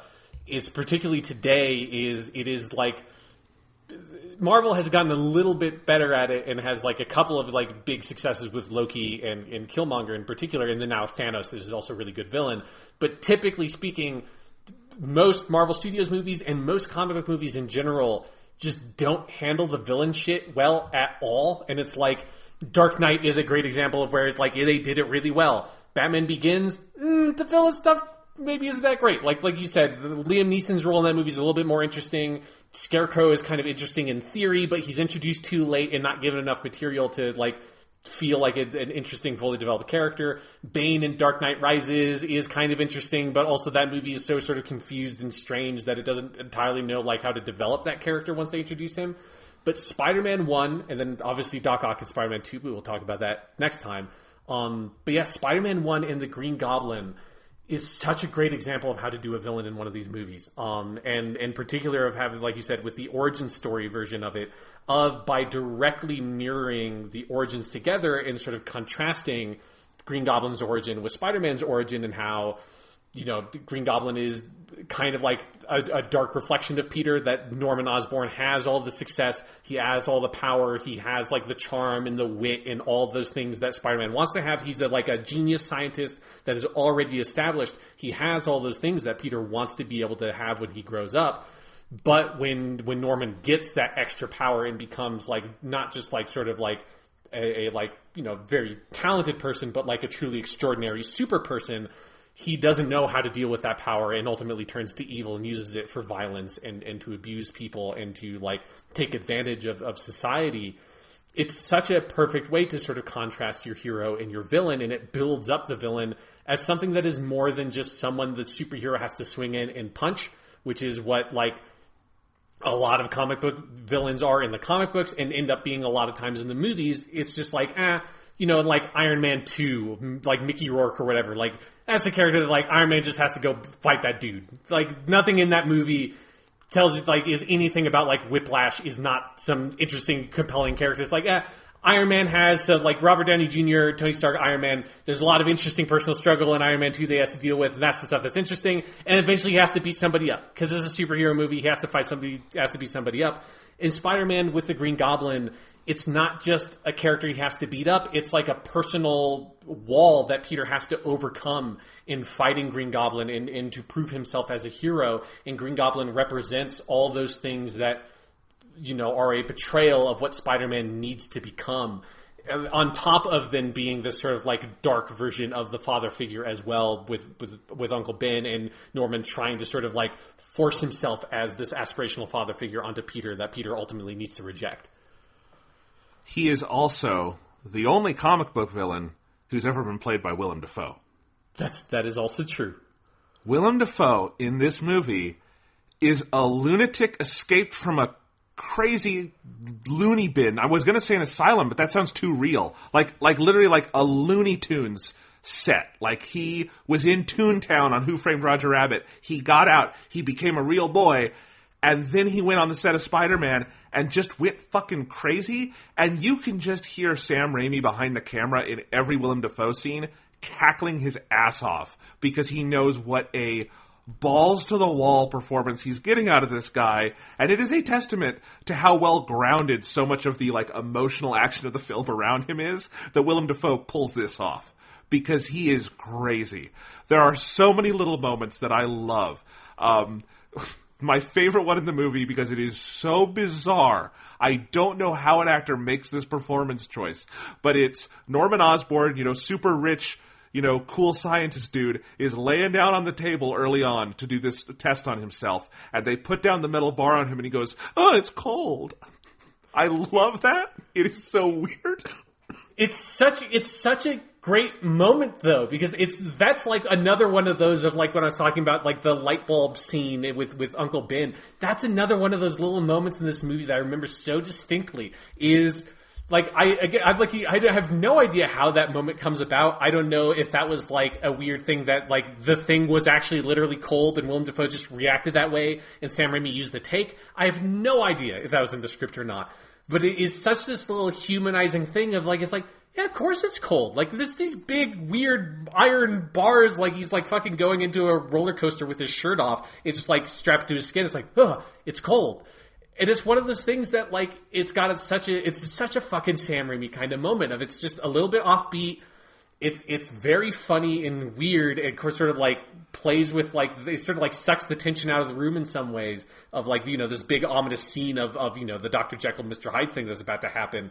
But it does ground and humanize the Norman Osborn character, which is something that I think is actually true throughout the movie. That definitely Willem Dafoe hams it the fuck up when he needs to ham it up, and like as the movie goes on and as like his goblin persona takes over more and more and more, Willem Dafoe goes crazier and crazier and crazier, which culminates in the fucking Thanksgiving scene, which is just, oh my god, that's just a beautiful fucking performance. That he's fucking just devouring the scenery. It's not chewing at that point. Like the scenery is just gone. You cut away and you cut back and he's just like fucking picking pieces of scenery out of his mouth with like a toothpick. I think he's making love to the scenery and licking it off his fingers, because that's what it looks like when he does the thing where Aunt May like slaps his hand and he then like puts the finger in his mouth. He is playing that like he's doing a psychosexual drama for HBO. He is not. It's so weird. I love it. It's so weird and over the top and ridiculous and great and compelling and weird and crazy. But also earlier in the movie, before he, gets that far, when he's just playing like Norman Osborn, particularly like the couple of scenes or like maybe it's even only like that kind of one scene you get at the school trip when he's dropping off Harry, before like you get any of that side of the character at all. In that moment, he does feel like legitimately like, oh, this is like, he's a dude. Like obviously he's very rich and he has like, he's not a great person. You get that sense very quickly. And his relationship with Harry is obviously not great. But like, there's enough of like a normal human person that is trapped deep inside that Willem Dafoe performance that you can see those like little like glimmers of in those earlier scenes. And then as it just like the madness seeps in and the contrast becomes so extreme in those just beautiful, incredible scenes when he's arguing with himself in the mirror, and it's not just like a normal person and like Green Goblin. It's, I am like this whimpering, cowering, like literally crawling on the ground on all fours like a dog, like looking up at the Green Goblin mask that is screeching at me from on high. Like his performance gets so off the wall and offbeat and delicious at that point. But I think there is, at the beginning of his performance, there's enough of that grounding humanness that is more congruous with the rest of the performances in the movie. I think that's one of like the bits of the secret sauce that makes the character work so well for me. But also, this is a guy who gets to deliver the line, "Think about it, hero!" And this is the guy who gets to fight Spider-Man in J. Jonah Jameson's office and then go, sleep. Which is probably my favorite moment in any superhero movie. My brother and I quote it to each other all the fucking time because it is the funniest goddamn thing. And you also get the scene where it's right after that, he takes Spider-Man up on the rooftop and throws him against the wall, and he's walking around in his goblin mask, and he just leans over on the side of the building like he's, just chilling on the street, and he, puts his hand on Peter Parker's shoulder, and, they're buddy-buddy. And it is the weirdest, most wonderful blocking of a scene. It looks like a comic book panel come to life. And it is also almost certainly the scene that is responsible for heroes never wearing masks in superhero movies anymore. Yes, because it is particularly because Spider-Man and Green Goblin, even though they changed a lot of the Green Goblin design and made it more mechanical or whatever, but they still kept this quality of it. Spider-Man and Green Goblin are one of the few superhero characters that are it's not just a mask, they're full body costumes. Every single bit of flesh is covered, both for Spider-Man and for Green Goblin. It's not fucking Batman where he has the cowl, it's certainly not Robin or Nightwing where they have the little domino mask or Arrow, Green Arrow and that kind of stuff. It's all the way up. They are just people in complete fucking toe to head costume all the way up. And yes, I think you're right. That is probably one of the scenes where I love it to death. I can 100% see why every single producer, every single studio person that saw that scene is we are never doing this again. We paid a lot of money to have Willem Dafoe in this movie. And Tobey Maguire and our actors, and after this, Tobey Maguire is a bankable star for the next couple of these movies. We have to have them be human beings in these scenes. We can't just have them be in full costumes. But I love that in this movie they just get to be so Spider-Man good. and Green Goblin chilling on a rooftop. It's so good. That whole scene, the blocking of it, the direction of it, the just bonkers performance Willem Dafoe is giving, some of the dialogue. It's you who's deranged, Gobby. I love it all. It's so good. Yeah. Let's do some other favorite Goblin moments. Okay, yeah. I think maybe my favorite little Goblin moment, that's not as ridiculous and hilarious as any of those, but is the moment in the movie for me that 100% centers the comic book tone of what you're saying of this is a scene, a page from a comic book. But particularly, this is a page from a John Romita, Stan Lee comic book from the late 60s. Is right at the end of the Macy's Day Parade scene where Green Goblin comes in, and that's the first time that Spider-Man and Goblin fight. After Spider-Man fights Green Goblin off, and he flies away, and he just cackles out, "We'll meet again, Spider-Man!" That is the single most comic book fucking thing that has ever happened in any comic book movie ever. By fucking far. It is so... "We'll meet again, Spider-Man" being shouted out by the villain as they run away is so earlier comic books when they had a lot more pages and not as many ads to tell the stories. And it's the hero and the villain have to fight midway through this issue and they get sort of separated for some reason, and now Spider-Man has to sort of regroup and find them again. That "We'll meet again, Spider-Man," that is 100% how those scenes work. And it's so beautiful. It's so perfect. And it's the kind of thing that no comic book movie would ever do again, but I love it so much. I love that. The scene in the burning building where he has done this whole thing and he's got the shawl and he's pretending to be an old woman, and then he pulls it off and he and Spider-Man fight, and you get that great, post-Matrix slow-mo thing where he's throwing all the knives at Peter and Peter is jumping around them. That moment is so 2002 and I love it. Yeah. That scene also has one of those little good Sam Raimi has his horror movie things of Spider-Man puts his hand on what he thinks is some old woman's shoulder, and then it's quick spin around, slam zoom into the Green Goblin's face as this horrific scream shouts out that scared the crap out of me when I was 8 years old or whatever, however old I was. They're 10 when this movie came out. It's oh god, jump scare. I wasn't expecting this fucking superhero movie. Another one of those scenes like that. Oh fuck, what is another good Green Goblin scene? We have the rooftop scene. We have that. Oh, when he fucking goes to Aunt May's house. Yes, at the beginning that's of what the I was third going to say. And he finish it. Well, he's like out there outside the window listening, like, wait until she gets to deliver us. And then he blows it up and she goes, deliver us, finish it from evil. Oh, God. It is, again, no other human being other than Sam Raimi would direct and stage that scene that way. And I love it. And no other actor other than just Willem Dafoe chewing that scenery could pull that off. It is so stupid and perfect. I love it. But it does, it's like Green Goblin in this movie is one of the most memorable comic book villains in any comic book movie. It's just, Willem Dafoe just has, he fucking knows how to handle it. He knows how to do this shit. He knows how to be ridiculous and over the top, but in a way that jives with the rest of the movie and the comic bookiness of it all. That's like, he helps like push it right to the fucking line and keep it there. And he's just so much fun to watch in every single scene he's in. It's one of the reasons I do someday want to see Sam Raimi tackle another superhero. I think he is just kind of the best in the modern era at superhero villains in these movies. Mm-hmm. Between this and Doc Ock and Sandman in Spider-Man 3. Yes. Spider-Man 3 is an imperfect movie, and I think I wish we lived in the world where they got to focus on Thomas Hayden Church in that movie more. But I think it is, in and of itself, on par at its core, at least, with what he was doing on these. Just, I think these movies got the villains down. And, Spider-Man has an unusually good rogues gallery. Him and Batman probably have the best of all the superheroes. Easily. But, so you have better stuff to draw on, but still, you have to do it for a movie, and that's still a completely different thing. And they just got it right every time. So I think it is one of the areas where Sam Raimi's sort of like horror chops come particularly in handy. Is like, he as a director clearly has such an interest in how to sort of depict on screen like sort of abhorrent or like villainous in like grotesque characters, which is like, again, when we talk about Spider-Man 2, that fucking Doc Ock scene is maybe the best horror scene that Sam Raimi's ever directed.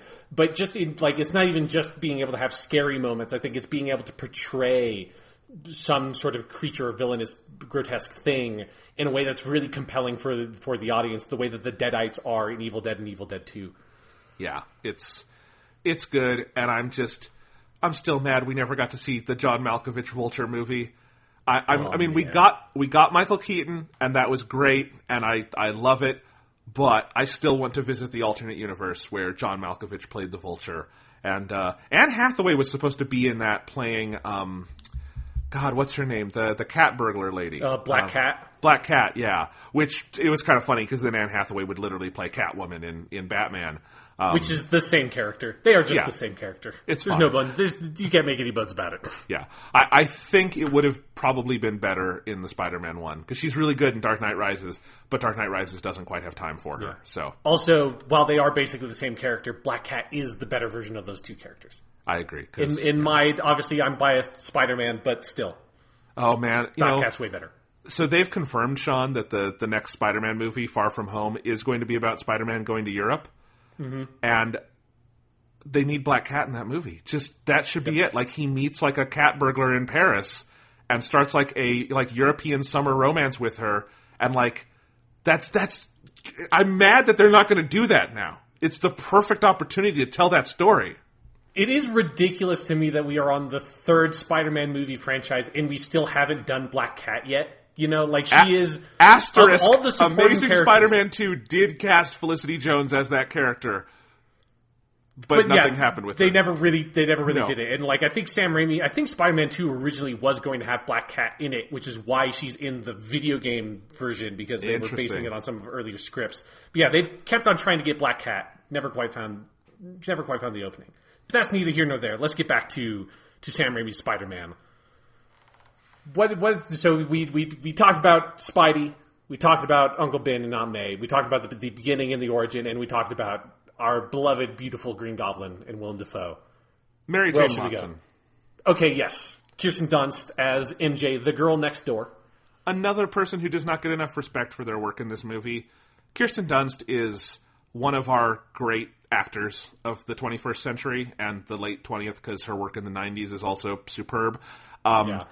and she didn't miss a beat in these movies. She is not her role is not always the best written thing in these films, and I think there are absolutely some parts of Mary Jane's characterization that are limited by some of the constructs of the time that they were written in, and like the limits of sort of imagination.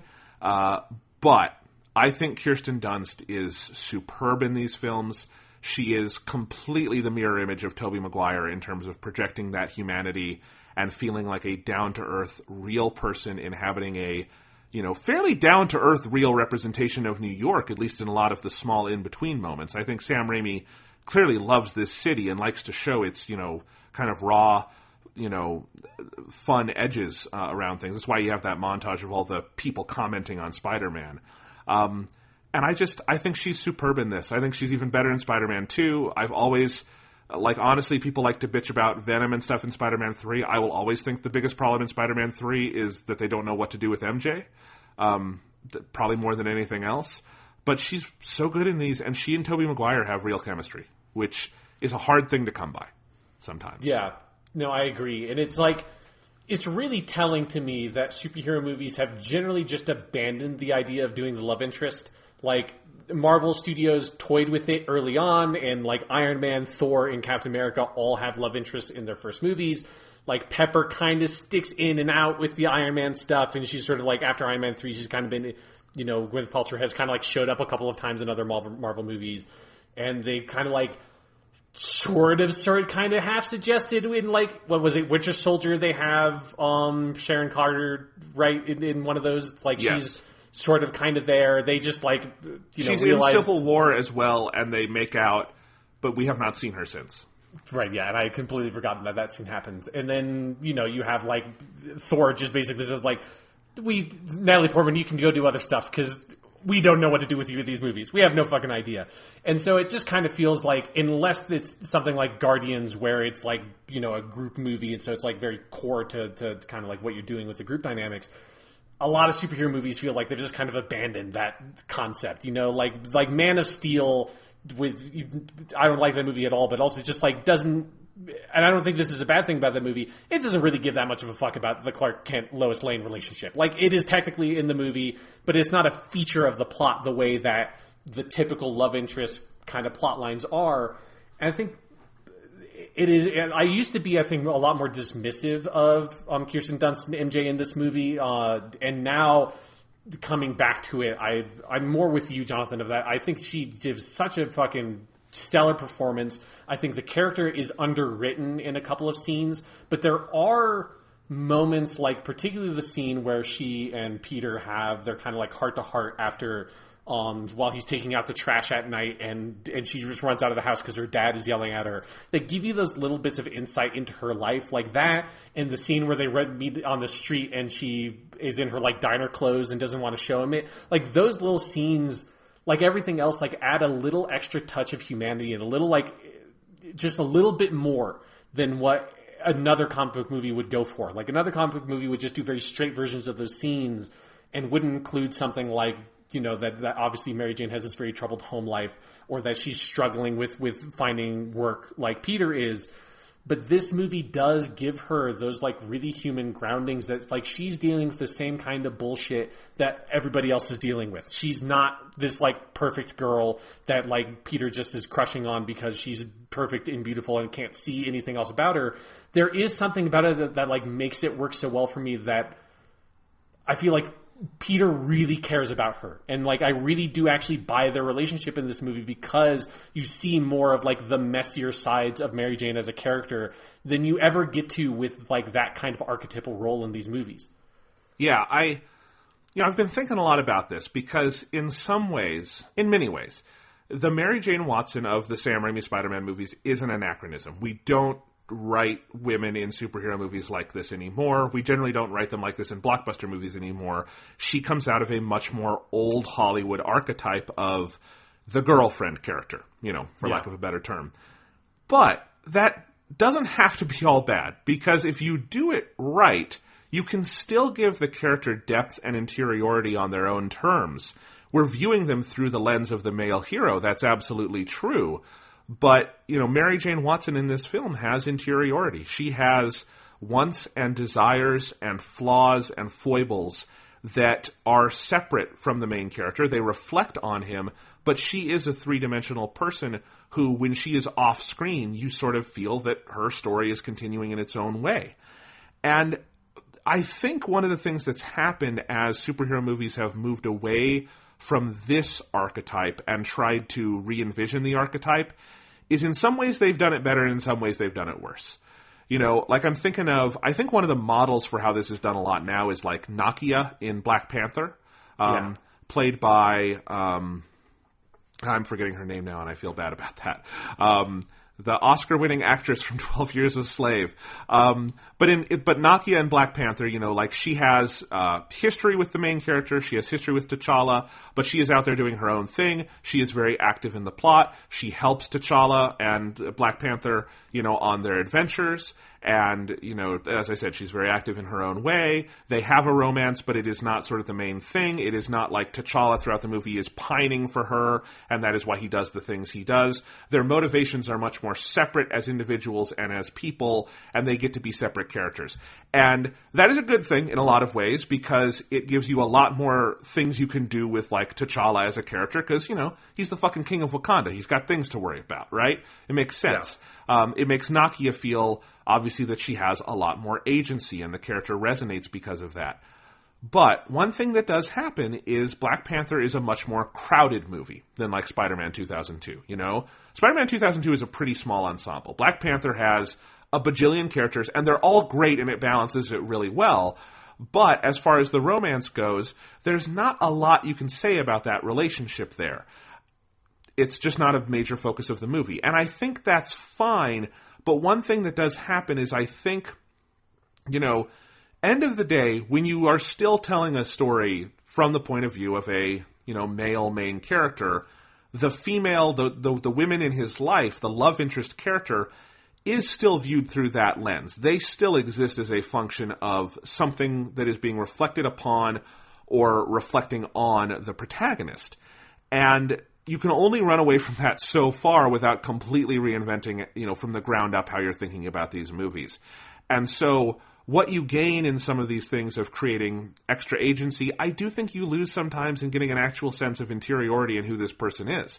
Because I do feel like I know who MJ is as a person much more than I do Nakia or some of the other love interest characters in the Marvel movies. Nakia is she's much better done than like Jane Foster in Thor. But they still kind of fall into this camp of it's sort of this in-between approach where they don't want to do an old-fashioned Hollywood thing, and I totally get that. But at the same time, you know, you can only pull off so many things and so many character arcs in a 2-hour movie, and some characters just aren't going to wind up feeling as three-dimensional. And I do think at the end of the day, Mary Jane Watson is a very well-done version of an old-fashioned archetype. And it's not like Sam Raimi is unaware of that. The scene where they kiss in the rain, that is shot, it looks like they got an MGM backlot from the set of Singin' in the Rain, and they are shooting there. Like, you can practically see the lighting rigs up in the studio, and he wants you to. He wants the artifice to be there. He wants it to look like a 1940s Hollywood production, because that's what they're referencing there. That's what they're homaging. And I actually think it's kind of good to nod to that, because that is sort of the tradition I think Mary Jane Watson comes out of in this film. Yeah. And you also, like, can't just pass over with that, the upside down kiss, like, just how, like, huge that scene was when this movie first came out. Like, it's got to be, like, one of the most fucking iconic movie scenes from that decade, you know? It is, yes. Particularly from early on. Like, that was, in early 2000s MTV, I feel like that was, like, it was almost like a meme before you had, like, viral memes outside of the internet, you know? It was just, like, a very iconic scene that got parodied on SNL and all that kind of shit all the time. And I think part of that speaks to that there is a legitimately well-done romance story within Spider-Man. And that's one of the things that makes the Mary Jane Watson character work well, is that the side of the movie that focuses on her, like the romance subplot, whether you like that has to be the context in which, like, the most prominent female character has to exist in this movie or not, like, at least it is well executed, and it is, like, an interesting, compelling facet of the movie, and it doesn't feel entirely throwaway, which is like, I think probably the sort of the nadir of superhero romances in otherwise very good movies is like Batman Begins and The Dark Knight. And I can't even fucking remember the name of the character anymore. It's like the character, Maggie Gyllenhaal. Rachel! Rachel. Maggie Gyllenhaal in The Dark Knight. Can't remember who played the character in Katie Holmes. Yes, that's right, Katie Holmes. And it's like, I kind of don't even really know why that character exists in those movies. Like, I think it's fine in The Dark Knight, but it is like so perfunctory, but is still not quite like what the eventual model is more like a Nakia. It's like it kind of wants to be able to have a romance subplot and wants that character to exist in the movie, but fucking Christopher Nolan has no real interest in exploring that, you know? Yeah. Whereas in Spider-Man 1 and 2 in particular, you can feel that like it's Mary Jane's role in the movies are really important, and that Sam Raimi does have a lot of care in how it's portrayed, and gives us an interesting, compelling relationship that builds and develops and has nice twists and turns because of the whole like, you know, love triangle thing of Spider-Man, Mary Jane, Peter Parker.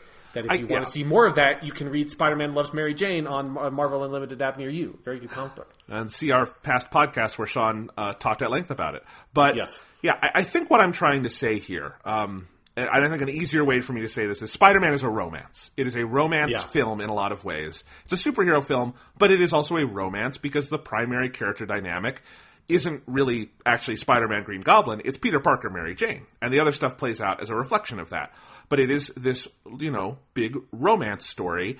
And that is what superhero films, if you're pulling from the Richard Donner Superman model, that's what you have to be. Because Richard Donner very much laid down that template with Margot Kidder and Christopher Reeve of, we're going to do a romance here. And in 1978, it's one of the things that got people into the theater to go watch Superman, is that you weren't just going to see him fly and punch stuff. There was going to be a real screen romance on display here. And it's going to pull from classical Hollywood traditions. And that's one of the things that makes it work. And Spider-Man makes it work in the year 2002. And then the genre is running away from it, but not sure how to do it. And I guess what I was trying to say earlier about, you know, I was using Black Panther as an example, but really throw a dart at a Marvel movie.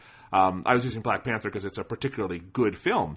But, you know, those films are primarily not romances. And so I think you see a lot of difficulty in, and this is a big problem with how Hollywood, you know, views and writes women is, well, what do we do with the girl character if we're not structuring this as a romance, you know?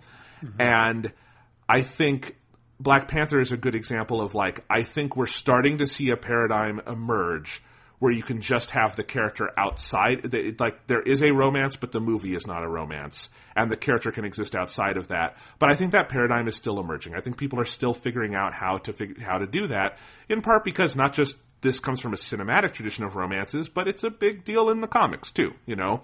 The characters always have long-term relationships. So I think that's part of it, and I do think that, you know, Sam Raimi just committing to the romance of it, you know, are there problematic aspects there? Absolutely. But it is also a context in which that character has a presence throughout the film and is able to be fleshed out through it. And I just think it is a particularly well-done version of what it is. And we will have actually much more to say about this on Spider-Man 2, so why don't we move on? Yeah. One last thing I wanted to touch on it before I move on is that, like, another element of it that I think helps is that romance is a much more important aspect to the Spider-Man character than it is for most superheroes. While every, like, superhero has the romantic relationship element to their storyline, particularly with old Spider-Man, it was such an ongoing, like, he has so many love triangles because he has to have the high school drama on top of being a superhero. And I think there are a lot of fun little nods to that in this movie. Like, in particular, I do really like the little scene where Peter Parker meets Betty Brant and he's just getting his check at the Daily Bugle and he's kind of trying to flirt with her and she just totally shuts him down and it goes nowhere because Betty Brant is like Peter Parker's first girlfriend in the comics. It's like an ongoing relationship for like 20 issues that goes fucking nowhere. And I like that little nod of like, nah, we're not doing that. We're not fucking going there. It's just MJ. We're just dealing with MJ. Yes. By the way, while you were talking, I figured out what superhero movie I want Sam Raimi to make, and you're going to be mad when I tell you. Okay. What is it? I want, completely outside the context of like the DC universe, Sam Raimi needs to be the guy to do the Flash. There's just, he needs to do the Flash. And if they do it with Ezra Miller, As I've said before, I want Ezra Miller's Flash to be gay, and I want it to be a big gay romance, and I want the Flash and his, again, like, make Iris West a guy, and I want them to kiss upside down in the rain. And I think Sam Raimi could pull that off. Jonathan, you're already going astray, though. You don't need to make Iris West a guy. You just need to get gay Captain Cold. Yes! Just take Wentworth Miller. It'd be great. Yes. There you go. There you go. Sam Raimi could be Raimi, both the villain and the love interest. It'd be perfect. Yeah, it's a whole, like, we're talking about fucking shift into paradigm. That's a goddamn paradigm shift. Yes. But gay or not, am I right that Sam Raimi's Flash would be manifestly better than any other Flash movie? Oh, absolutely, yeah. It is. The Flash is another character that has that kind of tone, a similar kind of tone that Spider-Man has. That I think, yeah, I'm with you. Sam Raimi would be particularly suited to that one. I mean, I will say, like, talking about modern influences on that Sam Raimi's Spider-Man has had, we talked about the DC CW shows earlier on. Those shows are so indebted to Sam Raimi's Spider-Man, it's not even funny. Like, Arrow, a little less so in the beginning, because Arrow starts out as a Batman show, but then The Flash came out and was better, and so they kind of retconned Arrow to be funny. But yeah, like, I mean, we already have what I would want out of The Flash on TV, but if they are going to do the movie, they just let Sam Raimi do it, and also let Ezra Miller's Flash be gay, because, you know, that's what we all want. Yep. Anyway. All right. Let's talk about James Franco, because I do think of the main cast, Harry Osborn was always the most problematic in these films. I think James Franco is good. I think he's good casting. He is playing such an immense sad sap who never really evolves over the course of the three films that I think I never really loved the character. I think he probably works best in this film of the three. Yeah, I agree. I think like it's probably one of the weaker elements of Spider-Man 2 is him sort of on his like revenge mission for Spider-Man. I think it works in that movie, but it's not like a really strong part of that movie.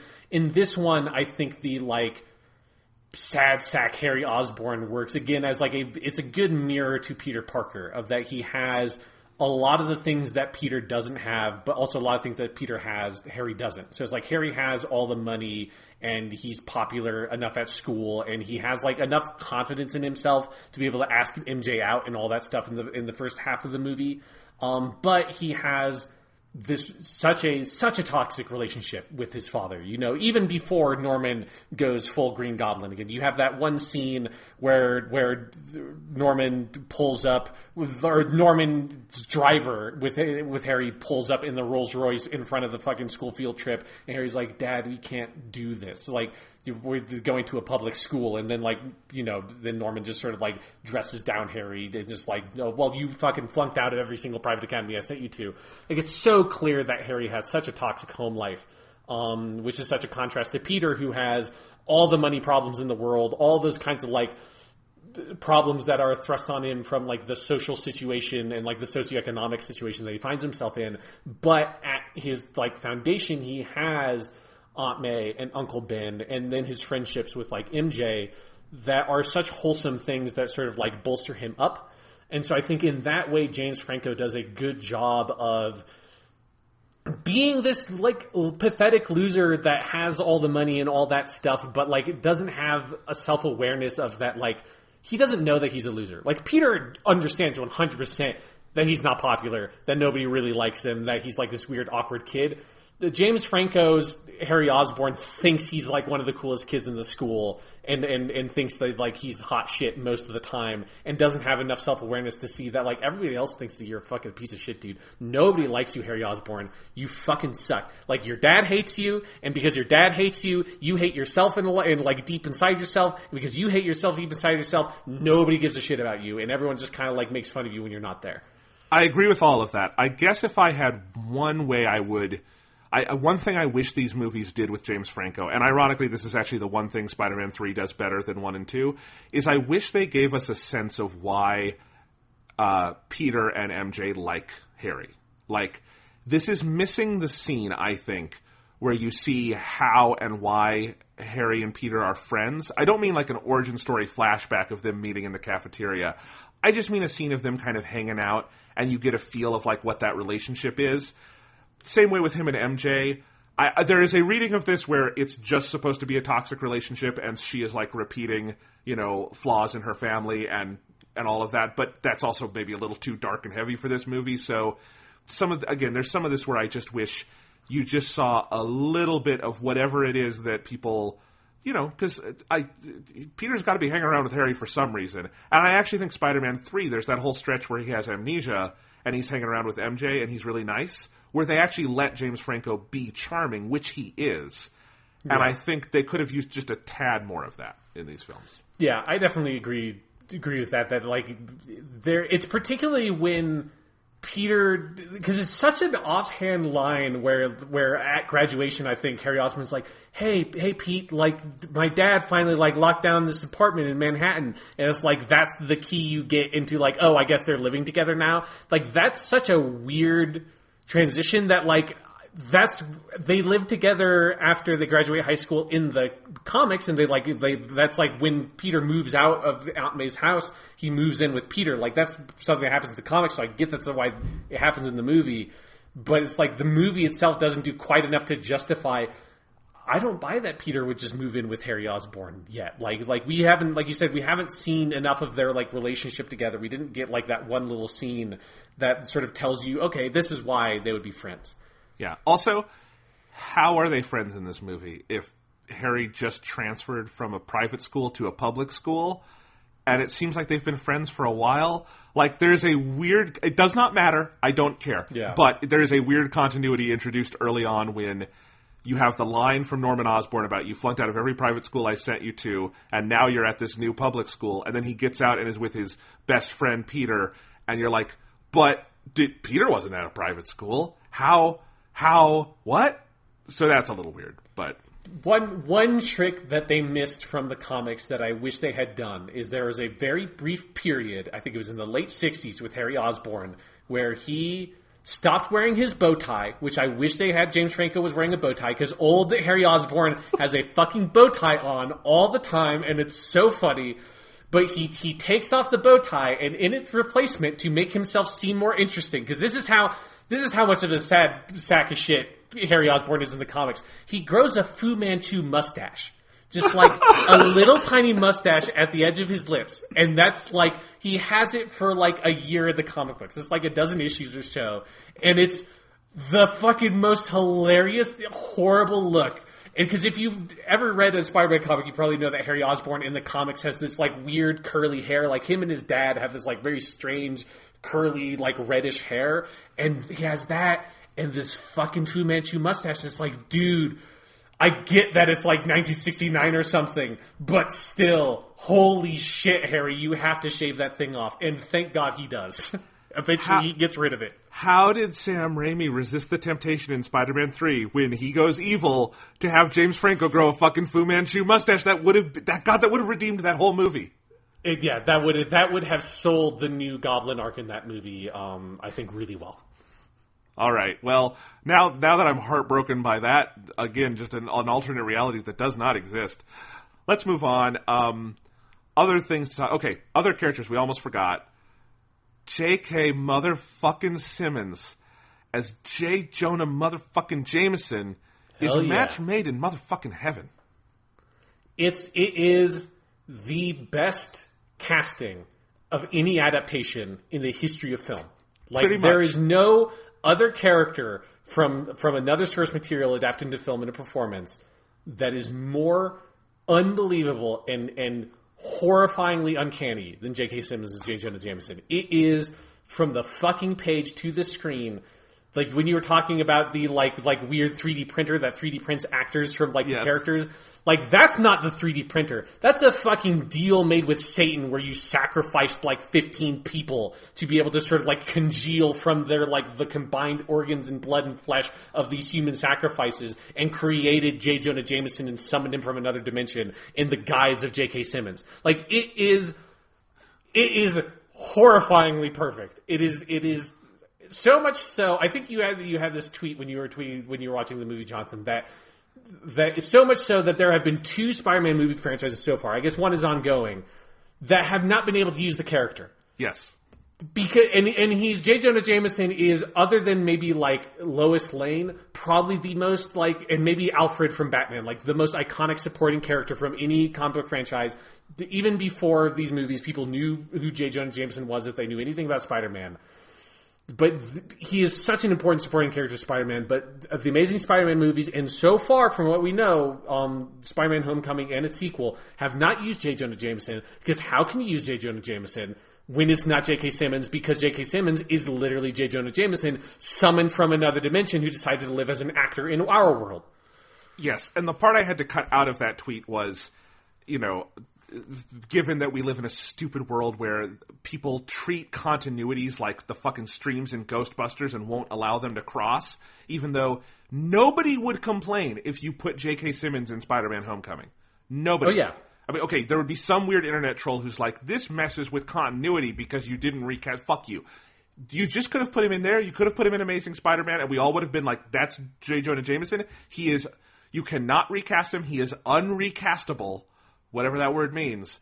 Just do it. Like, just put him in the fucking movies. Maybe J.K. Simmons does not want to play the character again. That is absolutely a possibility. But, like, they're very scared of recasting that part. And since they feel like, I guess, they can't use the same actor from the old ones, they're just not using the character. And I've never seen anything like it. Like, they're literally afraid to use the character because J.K. Simmons casts such a long shadow. I don't think there's any other example of that. Especially for a supporting character. It's amazing. And it's especially because, like, he is such a charismatic, incredible character in performance that it always feels like in my memory he's in the movies a lot more than he is. In Spider-Man 1, he's in like 2 or 3 scenes. He's barely in the movie. Like, you could cut J. Jonah Jameson out of this movie and it would work, right? Like, it's not... Obviously, it would be a far worse film for not having him in it. But just in terms of, like, the core of the plot, he's not strictly necessary. There is a theoretical cut of the movie where he's not in there. But it's such a hilarious fucking performance that is, again, so comic booky in such a perfect way that it whenever I think about these movies, he's like one of the first things that comes to mind. And every single second that he is in all 3 of these movies is just etched into my memory. I mean, it also brought J.K. Simmons to mainstream prominence, which has brought us many wonderful things over the years, up to and including the movie Whiplash, which is his masterpiece, and he won an Oscar for. And I was watching clips of it online last night because I just needed to see more J.K. Simmons. And God, that's a good movie. Have you seen Whiplash? Yep. Yeah. It's very good. So, and that and J. Jonah Jameson will be, I think, the 2 things etched on his gravestone, as they should be. He's so good. But yes, I love J. Jonah. We could do a whole J. Jonah Jameson like appreciation podcast here, but we don't need to.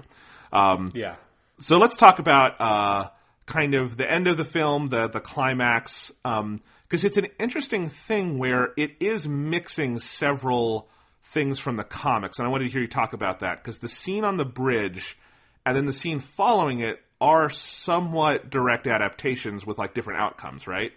Yeah, so, obviously, like, the Green Goblin, because actually what they did with the Green Goblin here is they kind of compiled a couple of sort of key stories and put them together. Obviously, the most famous one is the Gwen Stacy one, the night that Gwen Stacy died, which is...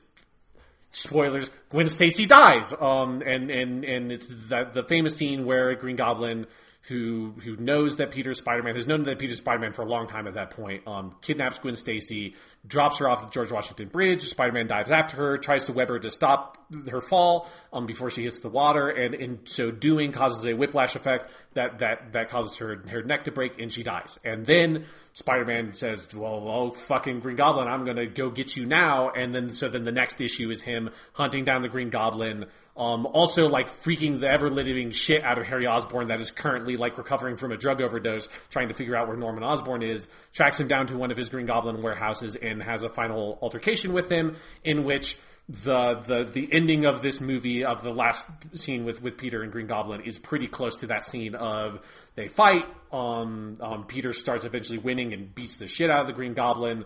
In this one, in the comics, he's a lot more angry at the Green Goblin than he even is now. He's pretty angry at the end of this movie. He's very pissed after Green Goblin kills Gwen Stacy.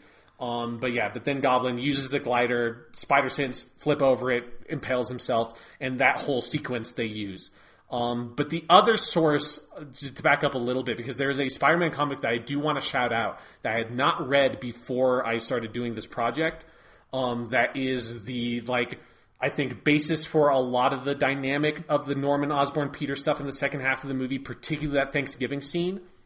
There is a very short-lived, by short-lived I mean 2-issue long run of what was called Spectacular Spider-Man magazine that predates the Spectacular Spider-Man comic book.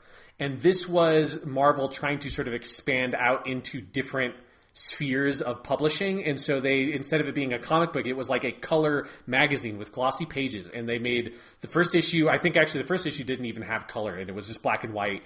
And it's a pretty good story that they then readapted into the Amazing Spider-Man comics. But the second one is this just fucking amazing story. It's Stan Lee and John Romita Sr., and it's one of the best Spider-Man stories from that era. And it is on Marvel Unlimited. So if you have that subscription, I highly recommend reading Spectacular Spider-Man Magazine number 2, which features Norman Osborn regaining his memory, because the dynamic in the comics was Norman Osborn finds out that Peter is Spider-Man, then Peter beats him up, and Norman gets amnesia and lives as Norman Osborn and forgets that he was Green Goblin. Eventually he regains his memories and invites Peter over to his house for dinner, and invites Mary Jane and Gwen Stacy and Harry all there, and they're all together, and Norman has him there, and Peter is in this incredibly tense situation of he knows that Norman knows that he's Spider-Man. Peter knows that Norman is Green Goblin and is like, how do I navigate this scenario? Because this psychopathic supervillain has me here and has to be trapped here with all my friends. And how do I get out of this? And eventually it obviously becomes this big fight and all this stuff.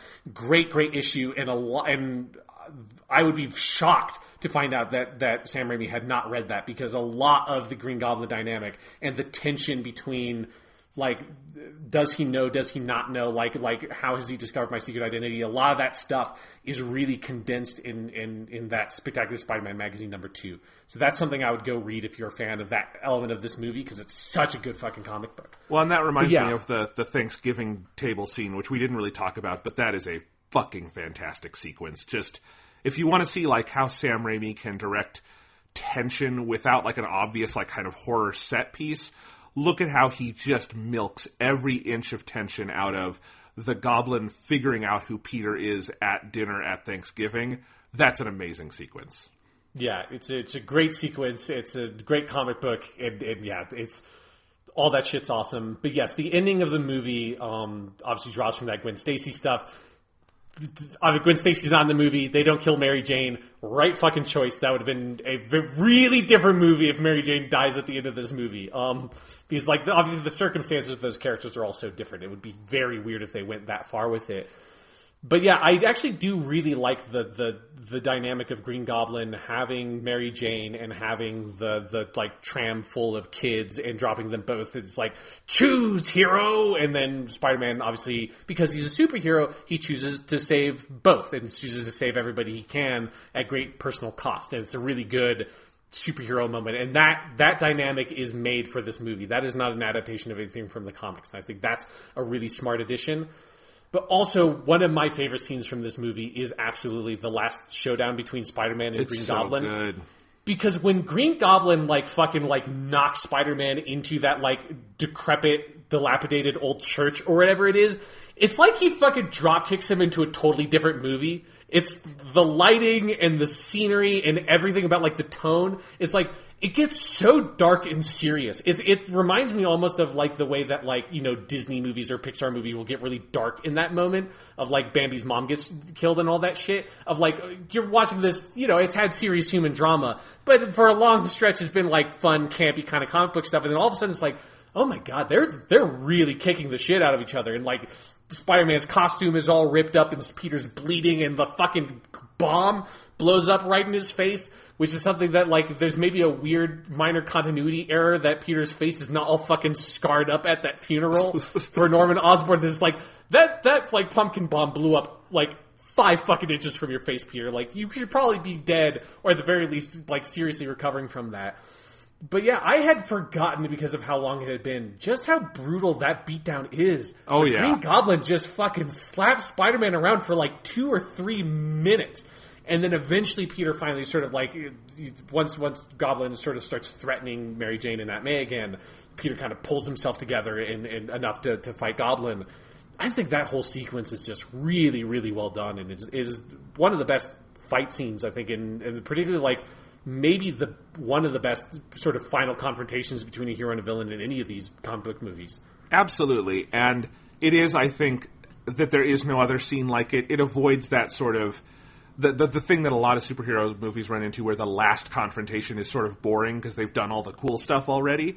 Because Sam Raimi saved that card for last. Like, that last fight does not look, sound, feel like anything else. It is just down and out brawl in this fucking like abandoned warehouse, and Spider-Man's getting walls pulled down on him, and then he pulls down a wall on the Green Goblin. The way the Goblin dies with the glider stabbing him in the dick, like it is brutal. I think Willem Dafoe's acting in that scene is fantastic, and I think Tobey Maguire playing off of him and the conflict he feels in like seeing that it was Norman Osborn the whole time. It's really stupendously done. And going back to the bridge scene, I also wanted to say my favorite shot in the movie might be when the Goblin goes, "Choose, hero!" and drops them both. And we cut to Spider-Man's mask, and in each of his eyepieces, one of the two choices is reflected. That's an amazing shot.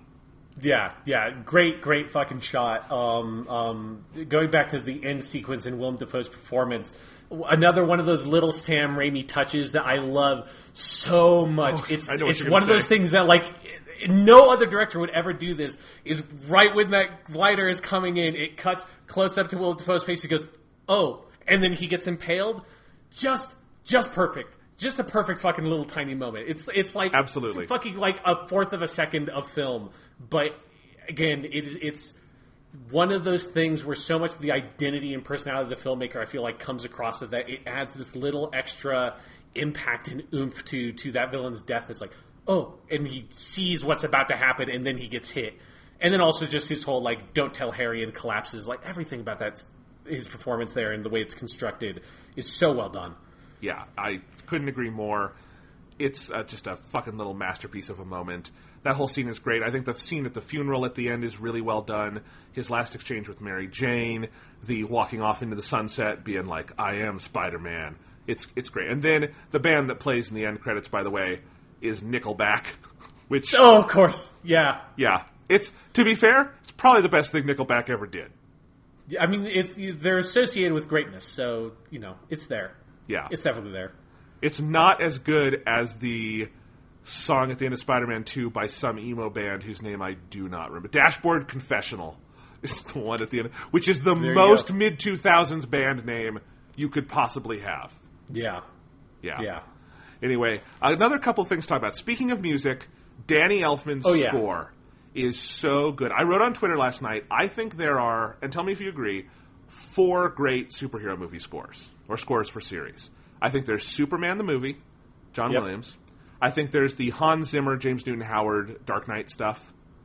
And then I think there's and then I think there's Danny Elfman's Batman and Spider-Man. So Danny Elfman is responsible for half of the great superhero music. And Spider-Man is up there. It's like his Batman score or like John Williams' Superman. It just feels iconic and big and bold. It's the kind of movie scoring we don't just frankly get much anymore. And it's done stupendously well here. Yeah, and it's one thing I really like about it is a little offbeat. It's not John Williams quite. Like, it's in that sort of like general wheelhouse, but it's like that like it's a little bit strange, it's a little bit weird, and that's what Spider-Man needs. Spider-Man is a weird fucking character. Yeah. And I love that element of the score. Absolutely. And then the other thing in the movie I wanted to talk about is the post 9/11 element of the film, which I think is interesting. Because I know we have listeners younger than us who, we were only 9 when September 11th happened. And I think anyone younger than that, you get into the zone where you're not going to remember an event like that or the fallout from it. But, it was a weird time, let's just say, for all of us. And, Spider-Man, one of the first giant movies that comes out after September 11th. This came out May of the following year. This movie did have scenes shot on the World Trade Centers that were cut. The original teaser for this film was Spider-Man swinging around the World Trade Centers, and there has long been a theory that that was a bigger scene in the film, and that his introduction in the suit was going to be the World Trade Center scene, and that was cut out of the movie after the World Trade Centers fell, completely understandably, obviously. But there is an awkward moment in the film where after all this stuff with Uncle Ben and the killer, and he invents the new costume, the cut into the montage is pretty awkward. It feels like something's missing there. It kind of always has to me. And I think the further you get away from 9/11, the more you probably just feel like, oh, that's what happened. I think his debut was going to be because the teaser, you can go find it on YouTube, is him webbing these robbers in between the two towers of the World Trade Center. And I think that would have been an awesome introduction. I understand why they cut it. I do think enough time has passed that on a future home video release or digital release, I would like to see that scene if it exists in full. I don't think it's going to offend anyone at this point. But you have that, and then you have a lot. So you have what's not there, but you do have what has been, I think, added in reaction to September 11th. I think the most notable scene is the scene on the bridge where the New Yorkers rescue Spider-Man, and there's the guy who has the line, "You mess with one of us, you mess with all of us." I know for a fact that is a line that, I think younger people and people watching it today feel like this is so cheesy. You have to understand, in the year 2002, that would have been a get up and cheer moment in the theater. Because, New York was the beating heart of America at that time. We were all with New York. There was a real sense of unity. This is the time when, George W. Bush had a 90% approval rating because we all just wanted to be behind each other. And I think this movie has that kind of very clear post-September 11th patriotism, not the let's go torture people kind, But I think it's not 24. The positive, let's come together kind. And it is obvious there, and, there's a reason why the last shot of this movie is Spider-Man crouching on an American flag and then leaving, It's not the kind of thing we would do today, but it very much is, I think, a testament to how people felt watching a movie like this in the year 2002. Yeah, it is something that it's a very interesting sort of time capsule in that way, because it isn't, because that element is not something I feel like is typically that associated with Spider-Man. Spider-Man's not a strictly patriotic kind of character. I get his costume is red and blue, but that's because red and blue are two really good standout colors, not because he's not Captain America, he's not Superman. That's not kind of the persona he has. But there is something about it that I do think works for me pretty well in this movie, and part of it is there's the whole public opinion of Spider-Man thing is wrapped into the background of this film, and that's the whole J. Jonah Jameson element of it. And there's something very uplifting and triumphant about that, that ultimately. And I think this is what needs to happen with Spider-Man, is there has to ultimately be an optimistic outlook that even if it's rough and dark and it's rough for Peter Parker a lot of the time, and shit goes wrong for Peter Parker constantly. But ultimately, once you get through all of that stuff, with Peter tries hard enough to do the right thing, it will pan out the right way, and he will help people, and that eventually people will see that in him and trust Spider-Man. I think a better, more sort of subtle version of that than all the New Yorkers on the bridge is in the fire scene before it's revealed to be Green Goblin in the flaming building, when people he saves that the baby for the woman's child and gives it to her. He's like, "God bless you, Spider-Man," and then there's the cops come in and are about to arrest Spider-Man, and someone says, "Oh, there's still someone trapped in there," and Spider-Man says, "I have to go, Chief." Is okay, go, but when you go, I'll still be here. I'm not coming back, Chief. And just sort of waves him off. And that's I think a better version of that sentiment, of that even if there is the questions in the public because of J. Jonah Jameson and other elements of whether or not Spider-Man is a hero or a menace, at the end of the day, people know that he is good and that he's trying to do the right thing. And so I think that bridge scene, while it is sort of awkward in 2018, when you give it the historical context and you look at it in that light, there is something that is still powerful about it to me, of seeing that, like, fuck it, man. Like, people will get behind a hero. Like, people will be there. I want to, if I'm watching a superhero thing, I want it ultimately to be on the side of, like, there is a fundamental goodness in people. Even if I don't necessarily believe that there is a fundamental goodness in people, maybe that's exactly why I want a superhero thing to tell me that. You know, I don't need it to be fucking Dark Knight, super pessimistic, like, no, people are terrible and will, like, you know, make a wrong choice some of the time or something like that. I want it to be like, no. Fuck it, when I'm fighting the Green Goblin and people see that I'm trying to save the kids and the girl, they're going to say, fuck you, Green Goblin, Spider-Man's really fucking cool. Yes, and it is a contrast, because a couple years after this movie, there's just no way you would ever... patriotism became very complicated very quickly after this, you know? Yeah. And I think a good example of that is the Captain America movies. You know, Marvel, it wasn't that much longer. It was 9 years later when the first Avenger came out. And Captain America enters into a world where we're all wondering how Captain America could even work, because the idea of that sort of uncomplicated patriotism that Captain America sort of comes out of in a World War II moment, which is sort of similar to a direct post 9/11 moment, it's like this isn't how we think of it anymore. Like, post George W. Bush and Patriot Act and the Iraq War, we weren't feeling like that anymore. And I think the Captain America movies are a fascinating study of this moment in time in a, you know, pop culture blockbuster mindset. But I think Spider-Man also has an equally valid place for that immediate post 9/11 pop culture mindset, you know? Yeah. It would be weird to see if these flipped. Like, if Captain America had been the big movie in 2002 and Spider-Man hadn't come out until 2011, what would it all look like, you know? Yeah, I think it's partially that Spider-Man being, like, not necessarily inherently political or, like, patriotic character helps make it, like, a lot... I think it holds up better than if it had been Captain America or Superman. I think it would be, if you thought it was cheesy in Spider-Man, it would be a whole nother level with one of those characters. Yeah, absolutely. All right, well, anything else to say about the original Spider-Man film? We've talked about it for longer than the length of the movie. Yes, we definitely have. I want to touch on one scene because we kind of didn't really talk much about my favorite scene in this movie, maybe the best scene in any of these movies, which is the wrestling scene with Spider-Man fighting Bonesaw, played by the Macho Man Randy Savage, and of course the first and I think the best of the Bruce Campbell cameos in these three movies, where Bruce Campbell plays the MC for this weird underground fucking, like, professional wrestling ring. And the moment when Bruce Campbell's emceeing this whole, like, thing, and he backs up and he's, like, starting to introduce Spider-Man, and he whispers through, it's like, so what's your name, kid?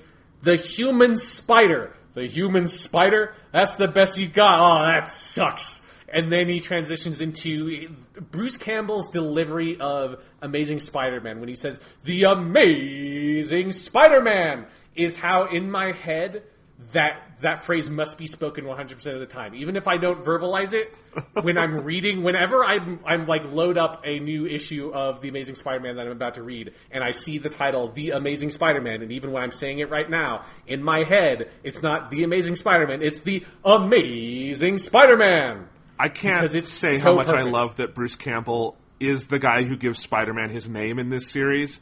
I just love that canonically Bruce Campbell gave him his fucking name. It's great. Yeah, but that whole scene is just perfect and brilliant, and Randy Savage is so fucking good as Bonesaw. He is. You do get one unfortunate gay joke, which is a very early 2000s thing. Yeah. that doesn't hold up well, but if you can sort of like set that little bit aside, that sequence is just incredible. Just what a fucking, again, like no other filmmaker would make that scene like that. Like every single bit of it, and no other filmmaker would get fucking Bruce Campbell there, other than Sam Raimi, Bruce Campbell's best pal. All right, well next week, because I don't want to wait, we're going to talk about Spider-Man 2. Well, yes, we need to, because the Spider-Man video game comes out September 7th, so we're very close there. I think we can fit these in, but we're going to have to go. Yeah, we'll see. But we're going to do Spider-Man 2 next week. I can't wait to watch it. It's the best superhero movie. We're going to argue for that again. Yep. I mean, we have talked about it at length. We've never done a long, dedicated topic just on Spider-Man 2. So I'm excited about this. We'll see another Bruce Campbell cameo, and we'll get to meet Alfred Molina as Dr. Octopus, and it's going to be fun.